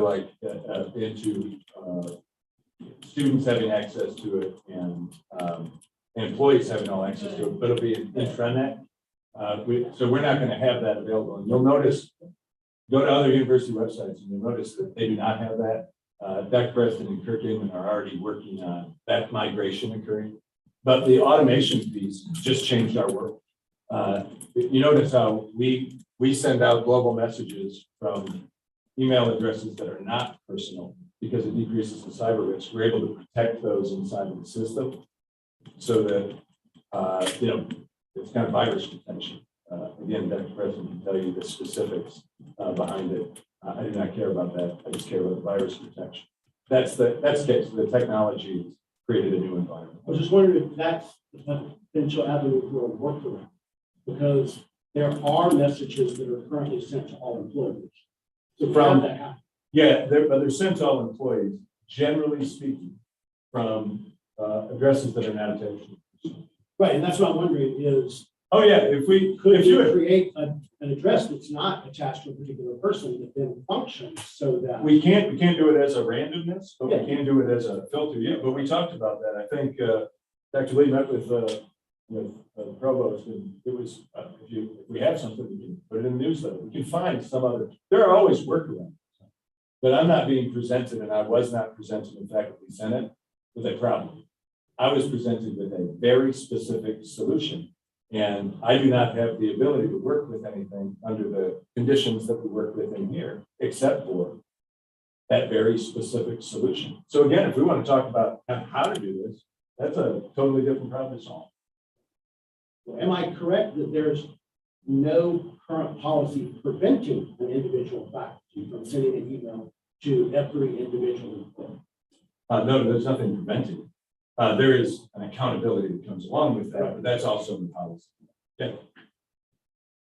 And when we migrate contact information, which is both a personal security for every single one of you, but also a decrease in liability, risk management, and an IT issue for us. That will, that won't prevent any of that from occurring either. Maybe there's an intranet mechanism that makes it easier to. So again, I say that we can go through the process if you would like. I have a real good idea on how this will turn out because I sit in every Board of Regents meeting. The amount of money that we invest in cybersecurity across 26 universities is so substantial. And the amount of centralization that comes along with that makes these very sensitive issues. We can't go through that process. That's why we have those processes in place. Or we can sit down and work on solving the actual problem that I think people are hoping to get solutions. Online, there's a question. Can you clarify that our email and contact information will not be on our faculty pages for public view in the future? Is that the case? John, do you want to speak to that? Yeah, I'll address this. The Kirk Emmett has brought this forward out of ITS. The best practice is to publish certain points of contact publicly, so that if I have a question about the discipline, an academic program, I'd like to come to West Georgia, I'd like to arrange to meet with the department, there's a way to do that. But an open, let me get this right, white pages, yellow pages, white pages back in the day, just a blank publication of all points of contact is not best practice. So ITS is working on this, such that in a Work West or for all students, current students, we can all communicate with each other and look that directory information up. But if you are external to the institution and you are looking for, you're going to get a more limited set. And we would have to create new entry points for external. For instance, we have about 2,000 published phone numbers right now. That is silly because most of those phone numbers are not answered if you call them. Because some of them are for you as individuals. And if you're not in your office and you don't answer it, well, who knows who's calling? So we have to be able to centralize that so we could say, somebody calls a number that is centralized, they need to get to Dr. Hester, we will get them there, right? And we can get them there in a more efficient fashion. And he might say, listen, on Fridays, just I'll always send it to my cell phone. Oh, great. Then that's how we'll do it with him.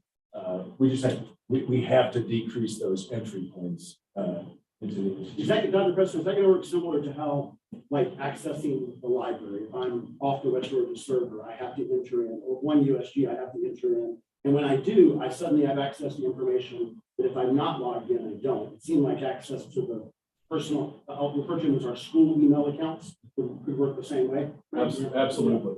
And I hope online can hear that. Essentially, when you are on the VPN, it is as if you were in your office. So when you go to Chronicle, it doesn't ask you to log in because it recognizes that you're coming out of UWG. But yeah. Just to backfill in this conversation between last semester, Dr. Preston, Dr. Rev and I had this conversation, and Dr. Preston did mention that the things that were mentioned in the proposed listserv could be added to the academic affairs newsletter, in fact, even you could push out the deadline. It's mentioned, yes?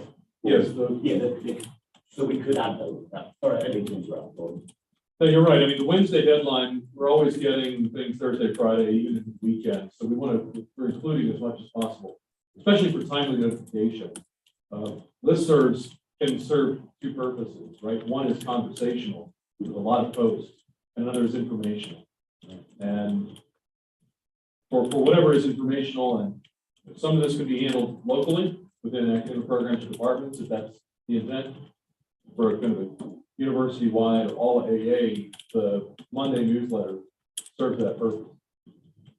So to get to Dr. Kelly's comment about what's the problem, it seems the former is the problem. Is the newsletter doesn't allow for that conversation, right? And the newsletter allows for information to be distributed, but it doesn't allow for a call, a response, and a dialogue to occur. Like I was just able to sit while we're sitting here, I sent to my subcommittee on Faculty Senate the diversity and nationalization because we have a listserv of it, I can say, hey, what do y'all think about this item we're talking about? And they can respond and we can have that. The newsletter doesn't allow for that. So if we were trying to figure out like, what's the problem? That's the problem. So, and then the second, the second question concern is email the right technological solution? Yeah, I was thinking like a forum. Yeah. We call like our D2 up the discussion forums that those of us who use on enforcement, something like that. Because here's the problem with the email. Yeah. And we hear about this from employees.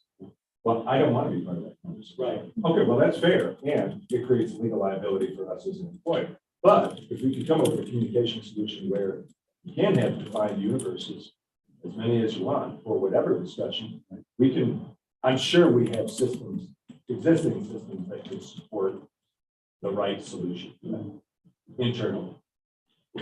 Patrick, Yeah, what strikes me is that we're having kind of a larger conversation about kind of balancing risks associated with any kind of communications and the benefits of communication. And to me, what makes me a bit uncomfortable is to hear that our professional contact information, especially email, will be removed from the public website. Because what makes me uncomfortable there is that I think we all work really hard on also cultivating a professional persona to the outside world. So, I mean, I don't know how many times I've been contacted by potential students who might want to work with me or scholarly opportunities, and they'll look me up on the website and see my email. I get an email, boom, there we're in contact. So I can't quite, because I'm not an IT person, fathom then if that's all removed and login required, how do they get in touch with me? So let's go back to the problem we're trying to solve. Couldn't agree with you more. Yeah. I'd email you too. But I don't have to have your email to be able to do that. I can just as easily click your name and it comes up and it sends you an email, but it never shows me your email. So it puts you in control of whether you want to engage in that person or not. But they have every ability to contact. We just, we have to, so I mean, flip the opposite. Somebody who you do not desire now starts contacting you and you have no control. We have to find the elegant solutions that balance that. So I don't want any lack of access to any employee, but most importantly to faculty for the very reasons that you just talked about. But we can come up with other ways to do that actually make it easier on that user and make it easier on you. And that's where we will eventually, we'll end with something like that. I don't know what it will be, but if somebody wants to call you, they'll be able to get that. There'll just be some sort of vetting channel that protects you. And if somebody wants to send an email, that's going to be the easiest one. That's going to be the easiest way to contact anybody directly. We just don't have to publish that. And I don't know, we're saying both. I don't have the technological solution.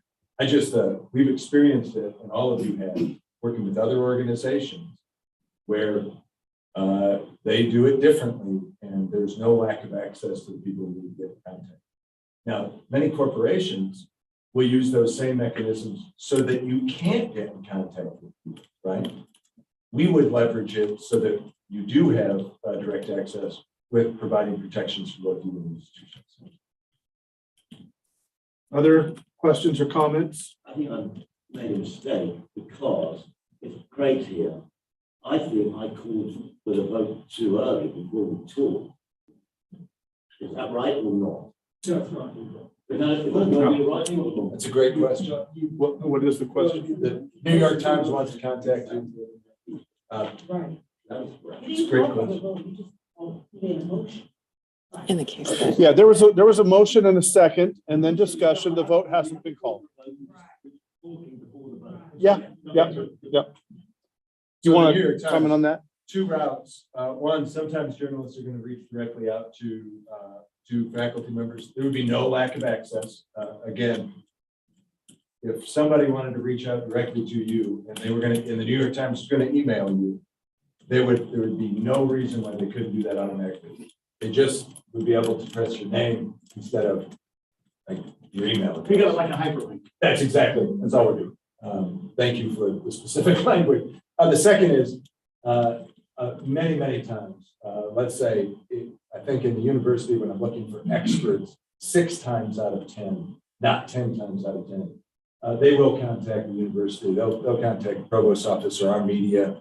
New York Times has the media contacts for the University of West Georgia. And those media contacts are the people who should be vetted. So they'll call Colton Campbell and say, hey, I really want to talk to a humanistic psychologist about, mental health.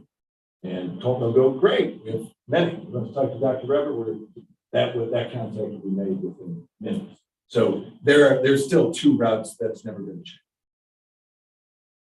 Okay, thank you. Other questions or comments before we put it to a vote? Dr. Rever, I do have to. Yeah. That's all right. Yep. Any other questions for me on this front? There will be one information item on the Townsend parking. Yes. You need him here for that Do too? that right now. Sure. Dr. Kelly and I. Can we pause the vote? Pausing the I'm vote. screwing up. Dr. Kelly, I met last week about faculty input for parking, and there's going to be a new code for A124. I can't change it mid-year. And Elizabeth Smith and I then met on Friday of last week. Had a great conversation. What's going to happen is Dr. Kelly's okay that Elizabeth rolls out the proposed changes to the parking around campus to solicit faculty input. So thank you, Elizabeth, for working with me. You're all going to go into the details of that? Yeah. Can I just say one thing? We're gonna go toward reviewing that code once a year, implement the code in the fall. We'll have public input across the web, and we'll just do that annually. So nobody's ever going to be happy with park. Well, everybody's not always going to be happy with parking, regardless of what the code is. But just know we'll revisit it once a year. Elizabeth will take you through all of those details. She is the person who oversees that operation. Good? Yeah, I think so. Thank you all. Thank you so much. You need anything else? Oh, No, good. Okay, thank you all. Appreciate it. Go back to the vote, and then Elizabeth telling us about the parking. Yeah, let's do our vote and then we'll come back to that information item. So Kevin, will you express the vote, what we're voting on? Will you give the language? Yeah, the vote is done this bodies, the board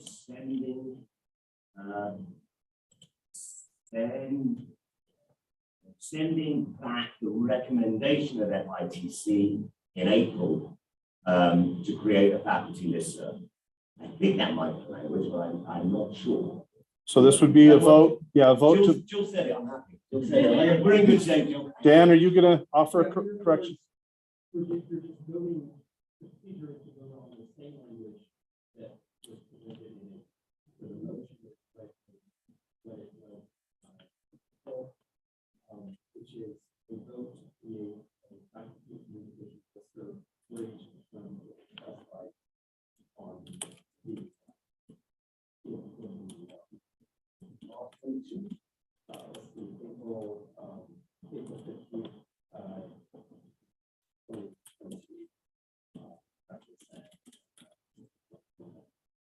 Nadia, the other Williams in here is just clarifying what the vote's about. That it is the same one as last year. Same policy, but now we're voting to put it forward to the general faculty for their vote, which would be in the April spring meeting. Voting no on this is a vote against. Yeah, voting no would be to not put this forward to the faculty generally. Voting yes would be to put it forward to the general faculty for a vote.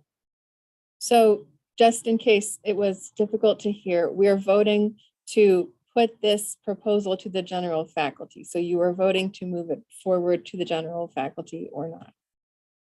Does everybody feel clear? Online, any questions?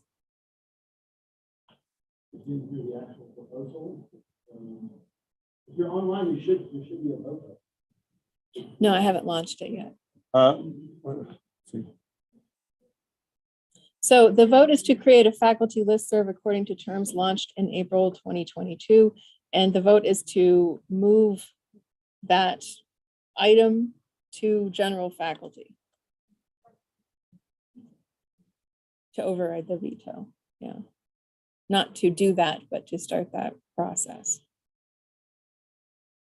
That's No, this clear is enough? not about removing faculty emails from web pages or emails from pages. No, the that only- was just a yeah. comment. that the president. The only vote on the table has nothing to do with the email migration. The only vote on the table is the policy described in the agenda, which you all have, Addendum 5. Addendum 5. Same policy that was voted on in March of last year or April of last year was vetoed by the president. When that happens, the committee can choose to put it forward to the Senate again, which they have done.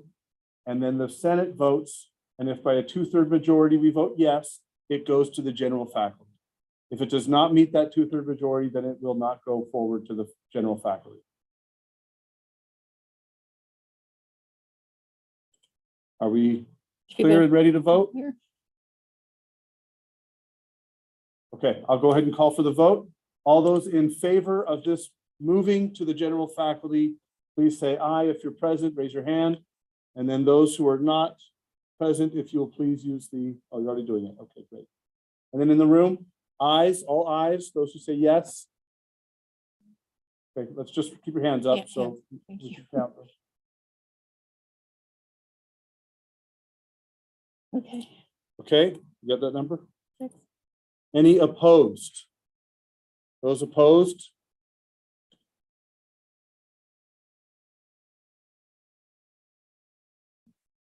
That's 11. I think you're missing. Your hand was low.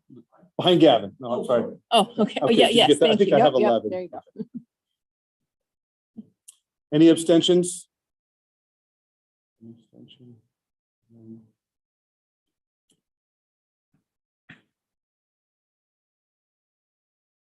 Okay, we'll let you work on the math of that. And then anything else on the information item?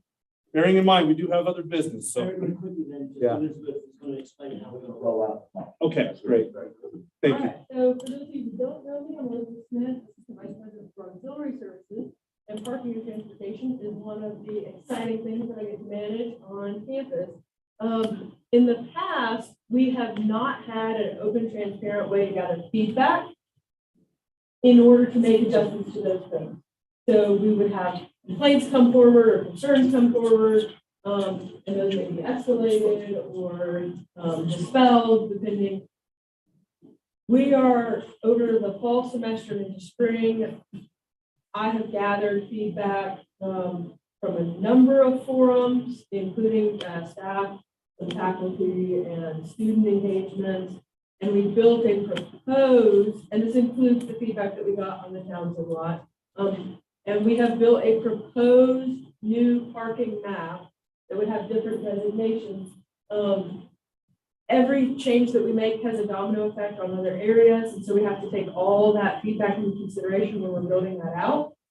So we are going to follow the policy form for collecting public comment on these changes.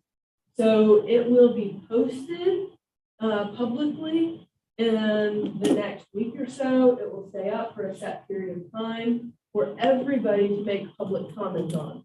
Then once that comes down, we will review those public comments, including faculty, staff, and students, and potentially make changes to the map, to the proposed map, and then it will come out with leadership approval, with our executive EAC approval. It will come out as a finalized parking code in May for the upcoming fall. So I want to make sure that everybody's aware of that process, because I know we get a lot of emails, and we get a lot of emails specifically about policies from our legal team, from our department. So I want to make sure when you see that come out, I had a conversation with our legal department this morning to make sure that when they post the parking regulations, the map was an addendum on that. And I was concerned that it would get lost in other definitions of like where we're going to put a red curve or not, things like that. So they have agreed to separate that map out as a separate link. It'll come out at the same time, but that way you can review the map and it's very clear that you're specifically making comments on the map. So when you see that, please make sure that the people in your areas get that notification, see where they can make those comments. We want as much feedback as we can get, Now, moving forward, it'll be a much more public, we'll be announcing, please provide your feedback. Here's the link for feedback. We'll be accepting feedback throughout the year that we'll then use again next year, next February or March, to build a proposed draft that will then go out for public comment and then be finalized. But I do want to make sure, since this is the first year that we're doing that you are aware when you see that come out from the policy email, please look at the map, please review that for changes. We've tried to incorporate as much as we can the needs of all the different groups in balance with the needs of all the other groups. So. Thank you. Questions? Okay, appreciate it. Anything else on the information item, Gavin? And Laura just reported to me that it did reach the 2/3 majority, so that will go to the general faculty for a vote in the spring meeting. Okay, undergraduate programs. Okay, we have items requiring 10 votes. First, we have a proposal for a new course from sociology. This is Introduction to Social Justice. The course is being set up for any modalities that can be offered in person, online, or hybrid. It aligns with current areas of student interest and with the UWG strategic plan and relevance and placemaking. Any questions about this new course? Not, and we'll vote. All in favor of approving this new course in sociology, please raise your hand.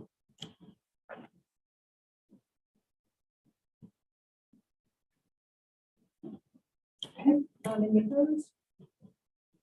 Any abstentions? Okay. Next, we have 3 courses that we'll vote on as a set. 3 language internship courses. The rationale for all 3 is the same. They're just 3 different prefixes for the different languages: French, German, and Spanish. These courses will allow students to earn credit for their degree for supervised work experience in an agency or organization that is relevant to the study of language and culture. The work can be either abroad or in the U.S. Credit is variable from 1 to 3 hours, depending on the internship work hours. The course can be repeated for up to 3 credit hours. In the past, these internships have been done on a case-by-case basis, so this creates a course that will codify the requirements and the learning outcomes. Are there any questions about approving the French 4350, German 4350, and Spanish 4350? These are language internship courses. Question? It's not a question. I just want to remind them, please, that do the program modification so we can get those new courses enrolled. Okay.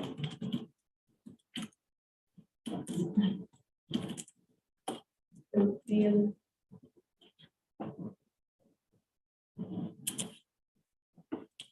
okay, so a question? No. All in favor? Okay.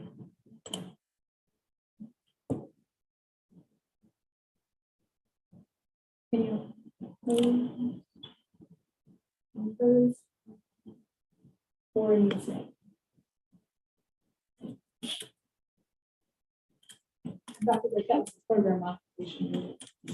Get these one thing get. You gotta have that part. Okay. Which will be a revision will come through. Okay. Thank you. Okay, so those have passed. It passed, yes. Okay. Next, we have a revision to a literature minor. This request is updating the course list for the literature minor to reflect the change in course numbering for some upper level courses in British and American literature. It also adds all current writing options to the list of eligible courses for the minor. So it's updating the list of courses that will count. And those are the only changes. It's largely bookkeeping in terms of the course numbering, courses that count. Are there any questions? Yeah.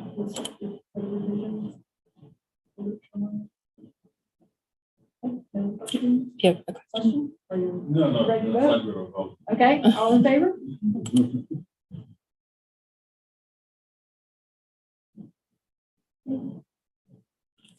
Any opposed? Or any abstaining?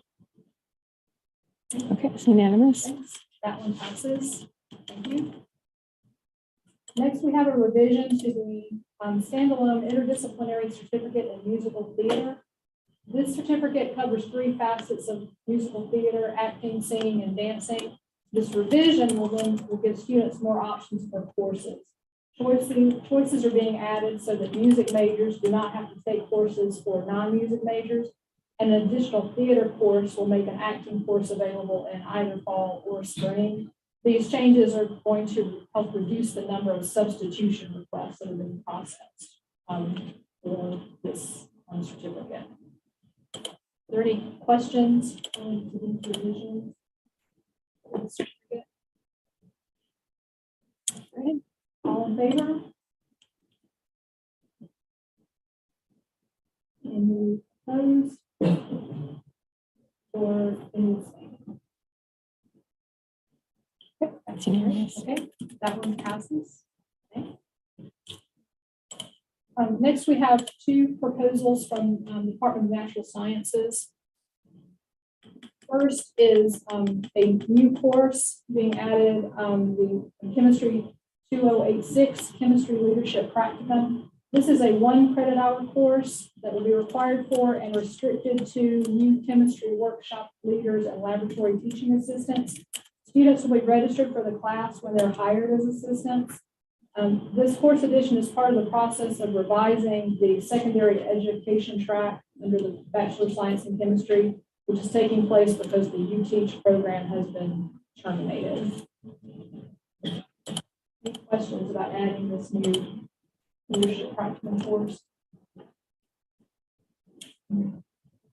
Okay, all in favor?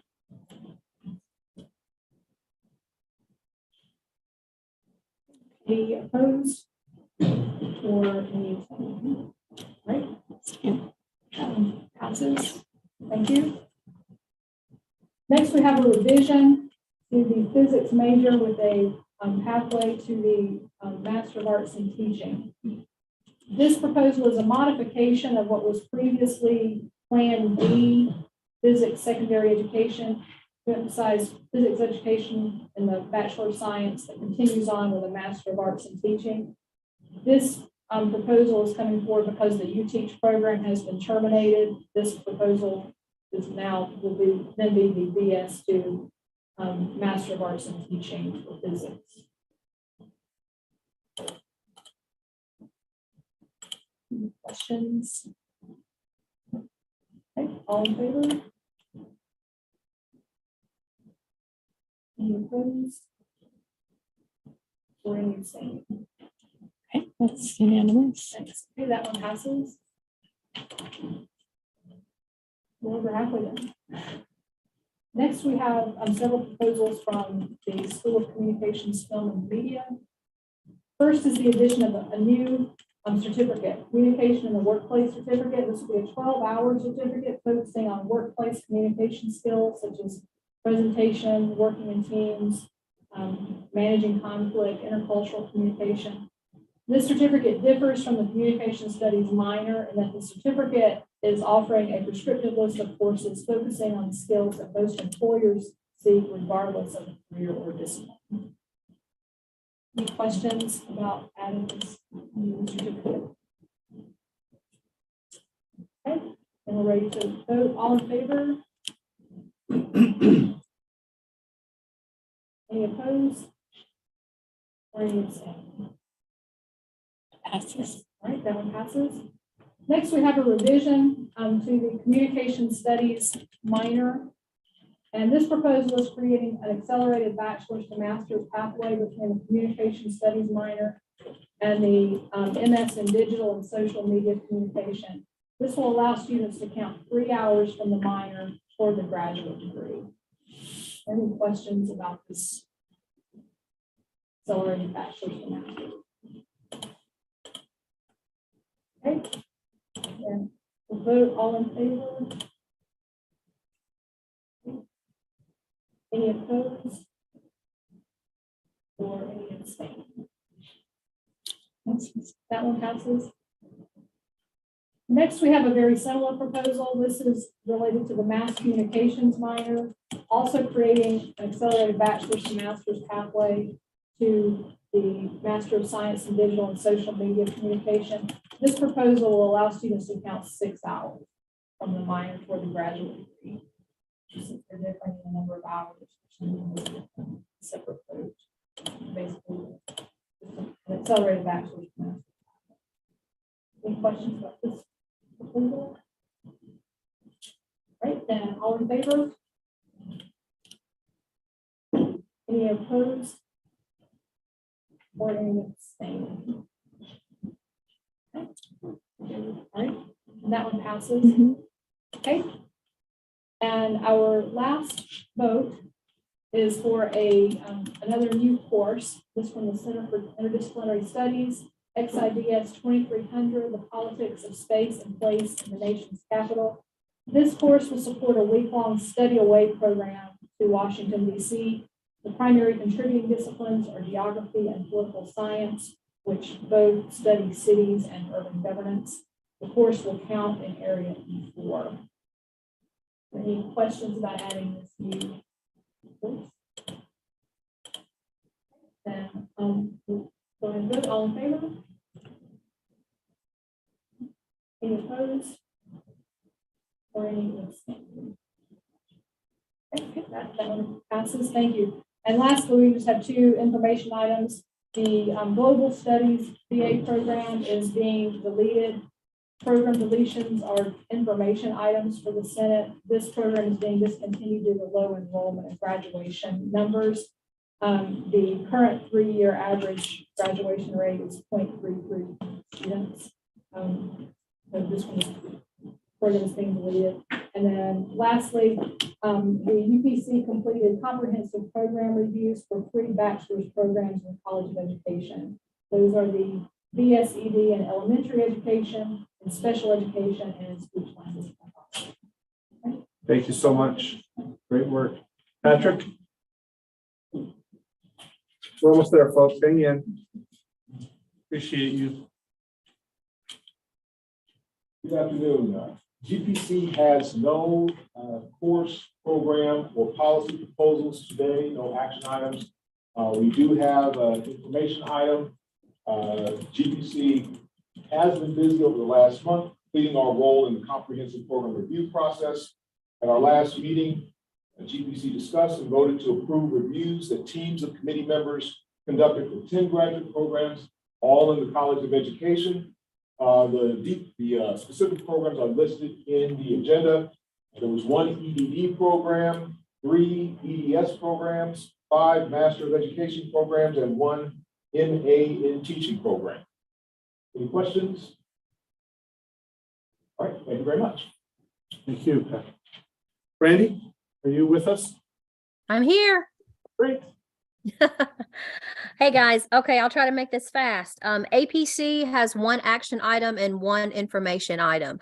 The action item has to do with modifying the transfer credit evaluation policy in the undergraduate catalog to add some additional language in that policy and that language you can find at the bottom of your agenda if you haven't looked at it already in addendum 3.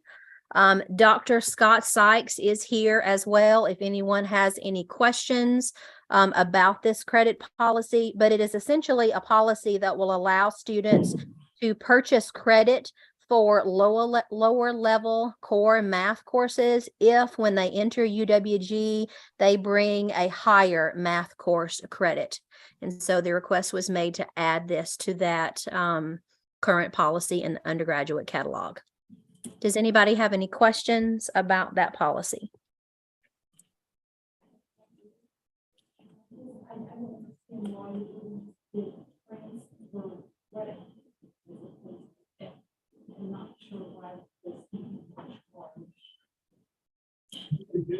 If somebody They come in with say calculus credit, but never took the calculus at another school. They don't get free calculus credit when they come here, and they can't take the calculus by our policy, so then they have a problem with their program study.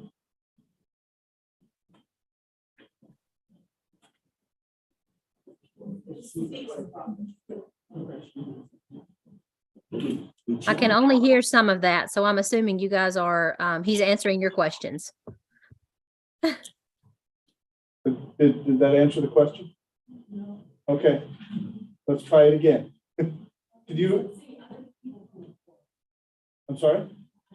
Sure. Well, I think, Scott, maybe clarify what you said. It wasn't coming across clearly to everybody. The program study says the student has to take 2 calculus accounts. Georgia, so the student in here. If you're speaking, could you go to the front of the room? We can't hear you otherwise. Sorry, the mics are supposed to pick up from anywhere, but. IT did come. Question why they have to pay for it? That's a registrar problem. I don't understand myself why they have to pay for it.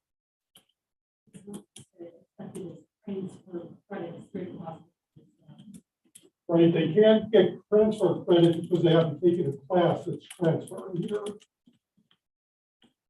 But they would normally test out, right? There's no test. Yeah. Go ahead, question or comment? So they're essentially charging students $6 for a waiver. $6 per credit, $24.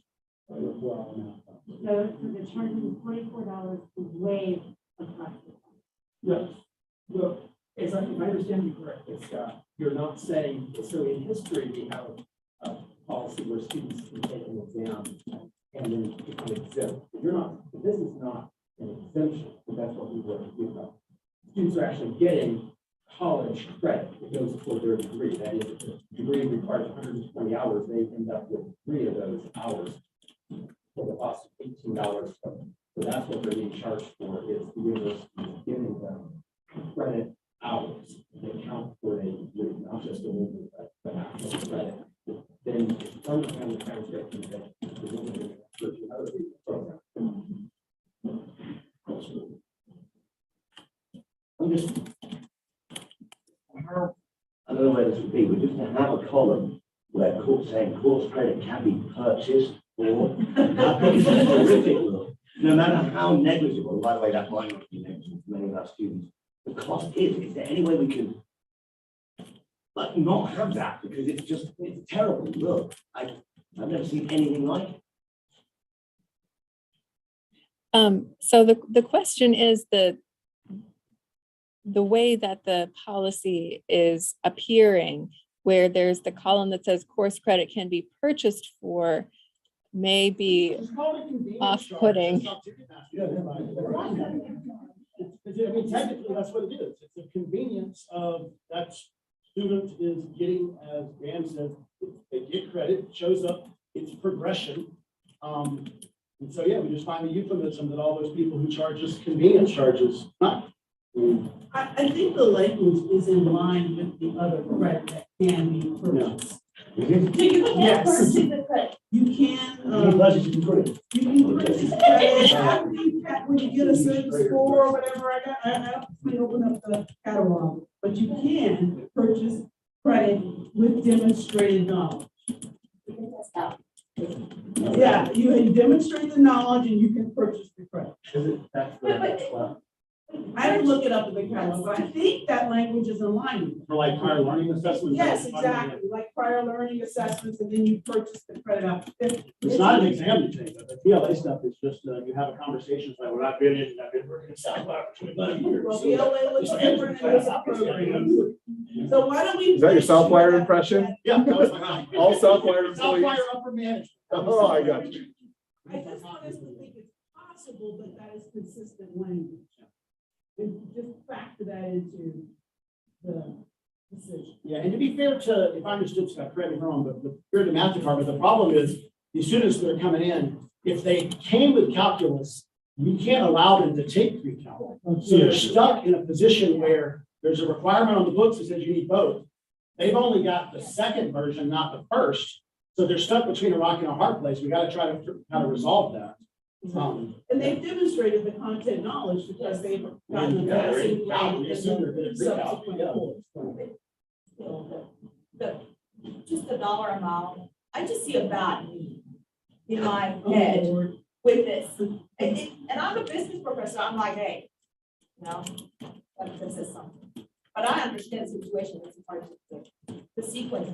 There's other departments that do that, they're not Jill. Yes, there are, that's why I'm just trying to dig it up, I can't access it in my 50-something mind at the moment. I have read that language somewhere, I'm pretty sure I read that language someplace else. I've got, Jennifer and I are trying to dig it up. I think part of the challenge is it doesn't really match up with any credit hour cost. It's $6 per credit hour, which fits no cost we have on campus. So maybe it can be called something like a processing, fee or something. Because you're not really purchasing credit hours at a cost that credit hours were ever sold for.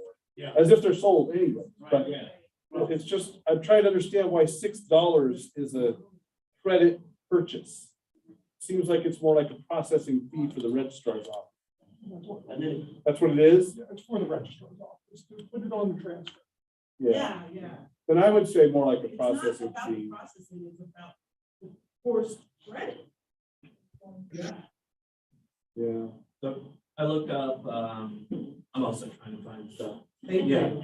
But the CLEP is the exam process or portfolio assessment for prior experience and knowledge to have that then achieved and be given credit for, like courses and stuff like that. So that's different from your proposal.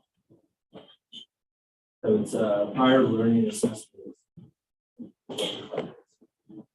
I see the potential for inequity across campus if someone is coming in perhaps with a course and they're offered a waiver, but in the catalog, it doesn't say for that class they could purchase it and get credit hours. That's just something that comes to mind for me. I've never encountered something like this, so I don't know how common or understood it is as a practice in other disciplines beyond math, but or maybe that's just my own thoughts. We're having students come in with credit for calculus or for business calculus who didn't have the other credit, and we were told we could not do a waiver for those students for the core, because it's a core area A class that they don't have credit for.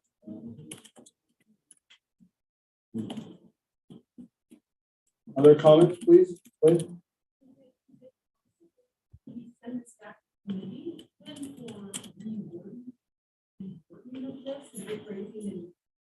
Alignment with sort of the processing piece that occur with this other sequencing issues that occur in other academic programs. That would depend on our vote. Yeah, I mean, we could- parliamentarily speaking, Yeah. if it's the language issue of the cost, that's a friendly amendment. Doesn't change the substance of the proposal. It can be. It depends on if we Yeah. want to ask for a friendly amendment or if we want it to go back to committee to be divided. So the question is, would we want to send it back for language revision? That's the question for those of you online. Or should we just do a friendly amendment? Any amendment? Yeah. So what are we doing a friendly amendment for the language about the $6 purchase? I can only hear parts of it. Yes, so may I suggest using a euphemism for purchasing, call it a fee, a processing fee, service charge, Okay. convenience fee, any of the above that might be acceptable. So then we're changing multiple places within the policy wording. So in the table, it would be course credit can be obtained For a fee of. for a fee of, and then the sentence below would be the fee is. Right. What we can do is we can say course credit can be obtained for, and then you can say, delete the first sentence, delete the sentence of credit $6 per hour, and you can say, students will be charged, the registrar's office will charge students $6 per credit hour for credit obtained through this class. Can propose what he just proposed? Let me write that down. Hold on. Thank you, Dan. So we're still officially in discussion, but we will consider the motion for the friendly amendment, but I want to hear out the discussion first. Patrick? So did you say this, the registrar's office will charge students $6 per credit hour for course? For credit, okay. Patrick? There's also a purchase credit in the sentence number 12 above the table. Oh, yeah, okay. Go ahead, please. Why exactly can't this be just a simple waiver? That doesn't give you credit. If they wouldn't satisfy core area A. Yeah, so I think, so core area A requires a math class, it has a very specific list of math classes. And so if they take a more advanced math class that's not listed as part of core area A, they cannot obtain credit for that. We have the same issue in history, although we don't have a policy like this, but, you know, if a student takes, theoretically, we've had, you know, a student comes in with advanced history classes, but they haven't taken, say, US History 1 or US History 2, they're not getting core area D2 credit for that, because that's just the way our core is written. Certain classes fulfill the core and certain classes don't. And if you take a more advanced class that's not in the core, then you have that credit. So it sounds to me like the problem is the way the core requirements are worded. Well, that requires DLR approval to revise the core. Right. But this does suggest, Dan, your comment that this might be more pervasive than just a math change, a math policy. And to Laura's point, if this is going to establish a precedent in one program, then other programs could or maybe should follow suit.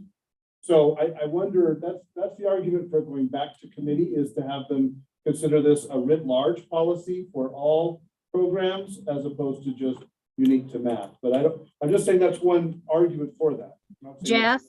Yep, right. Some of the people online couldn't exactly hear what Dan was saying. Can you just for those online repeat the rationale, what he was talking about it being in the specific core, can't do the waiver, the explanation. Okay, Here so- comes Dan. Here you go. Okay, so I think, I don't know how far Thanks, back. guys. It's okay. But I think what we just talked about was that in the core, there are specific classes that count for the core. So in core area A2, there is a very specific list of math classes. And if you take a more advanced class, math class that's not listed in core area A2, you don't get core area A2 credit. And I said, there are other areas of the core where this also applies. So I gave the example in my own discipline. In history, if a student takes a more advanced history class, say a class in African-American history or Vietnam War or something of that nature, but it's not US History 1 or US History 2, they don't get core area E2 credit for that. And that then led to another discussion, which I hadn't envisioned, which is, should this apply more broadly than just now? But that's kind of beyond what we're talking about immediately. Go ahead. Yeah. Can you hear me? Fine.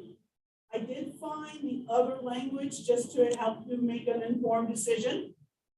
Foreign language is the program, the other program that we're thinking of, and their language, the language is under technical exams, credit, exemptions, the language that's been here. Exam score determine the amount of credit awarded, and a fee of $6 per hour is assessed to transcript the credit. So that's some of the language that they're using. A fee is assessed to transcript the credit. And so that may help you. Also, under the placement exam, it has this language that you can buy credits for, and it has the class you can buy the credits for, and the cost of the credits is 3 credit hours, 6 hours each, $18. The total college credits earned in that. So it's like 5 credits for a class. So that's the kind of language that we have already around. Okay, very helpful. Thank you. Clayton? I have a follow-up question that in the expected analysis of UWG fees, is there any reason to sort of standardize for language around these fees being charged by other academic departments. So when there's kind of an over-analysis of the different types of fees that students are being charged at UWG, it's like, the registrar fees for like the verbiage that's on that international agreement slide, which is it's just a fee for the cost of adding this But is there a reason that we might want to actively standardize language at this point? So sending it back to the committee and maybe having that committee look at this in a more holistic manner, if that would make it easier than we do. Well, we have so many different types of themes. That, I think that's a much bigger conversation than right now. All right. Just my opinion. Yeah, no, good. What is on the table then now is the original motion from the committee, a friendly amendment motion from Dr. Khan. Those are the two things. So what we would do is first take the friendly amendment and vote on that, and then vote on the motion with the friendly amendment attached. Are we ready to do that, or do we need more discussion? So would you like me to change the friendly amendment to align with foreign language to say, I think I got it. Let me see if I can put it in the right place here. So let's see. So we'll be able to purchase credit. It changes to students who have earned transfer credit when entering UWG for a higher math course will, let's see, be able to obtain credit for lower level core math courses as follows. And then the text in the table for course credit can be purchased for becomes course credit can be obtained for. And then here, this sentence changes to the registrar's office will assess students $6 per credit hour to transcript credit obtained through the process. Does that sound okay? Did you catch that, Brandy? Yes, I hear you. Okay. Oh, there's more? Oh, no, there's another one. Okay, obtain. Should we change that to obtain? Okay. Yes.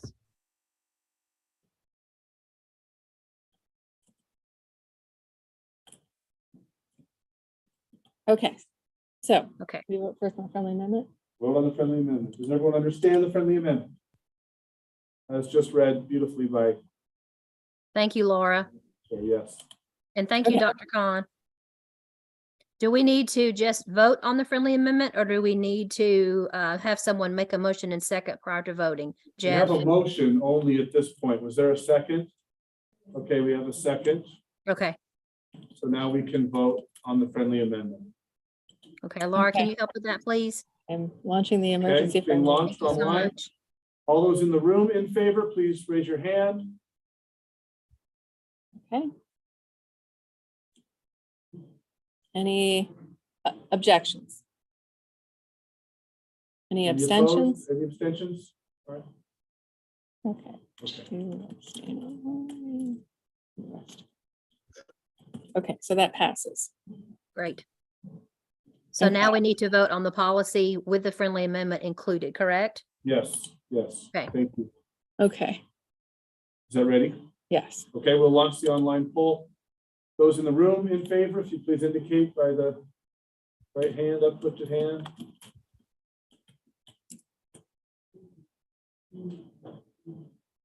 Okay, any objections? And any abstentions? Okay, that's the same. Okay. Thank you, everyone. Go ahead with your next item. Okay, the last thing is just an information item. This information item is an addendum 4. This is from the Office of Undergraduate Research. This is just to modify or add language to the current policy for undergraduate research. The current policy already has the language research, and it is just adding creative to that. So you should see all of the changes in that addendum on that policy in red, which simply just adds creative to research, which is actually already in practice, but the policy needed to be brought up to date to reflect that. And if you've got any additional questions about that, you can ask Jeff Samosty, who's the Director of Undergraduate Research, but this is just an information item for you all. Okay, thank you very much. I think that concludes our business. Is there anything I've missed? We're working hard.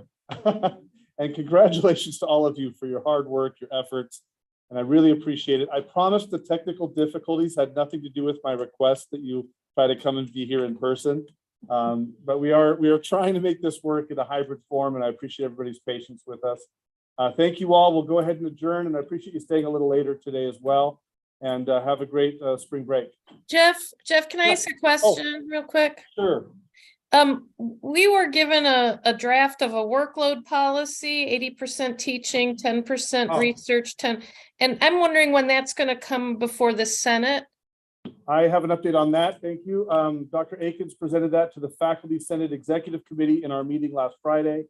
We are having our, I think it was academic policies, no, rules and faculty development committee are going to be looking at that, and all of us are going to give feedback as an executive committee, but it'll be worked through rules first and then the faculty development committee before it comes to the Senate.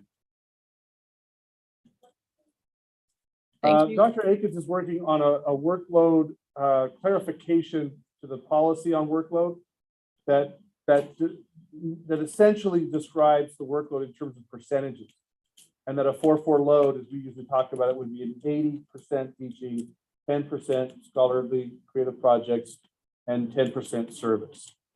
And so that document is going to be reviewed by our rules and then FTC committees, and then it will be reviewed by the full Senate. Thank you for that question. Anything else? Okay, appreciate you all.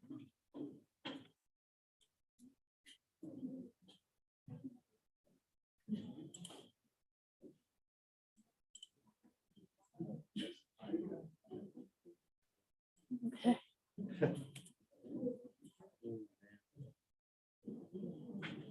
It worked, especially getting that friendly amendment clarified down. That was tough.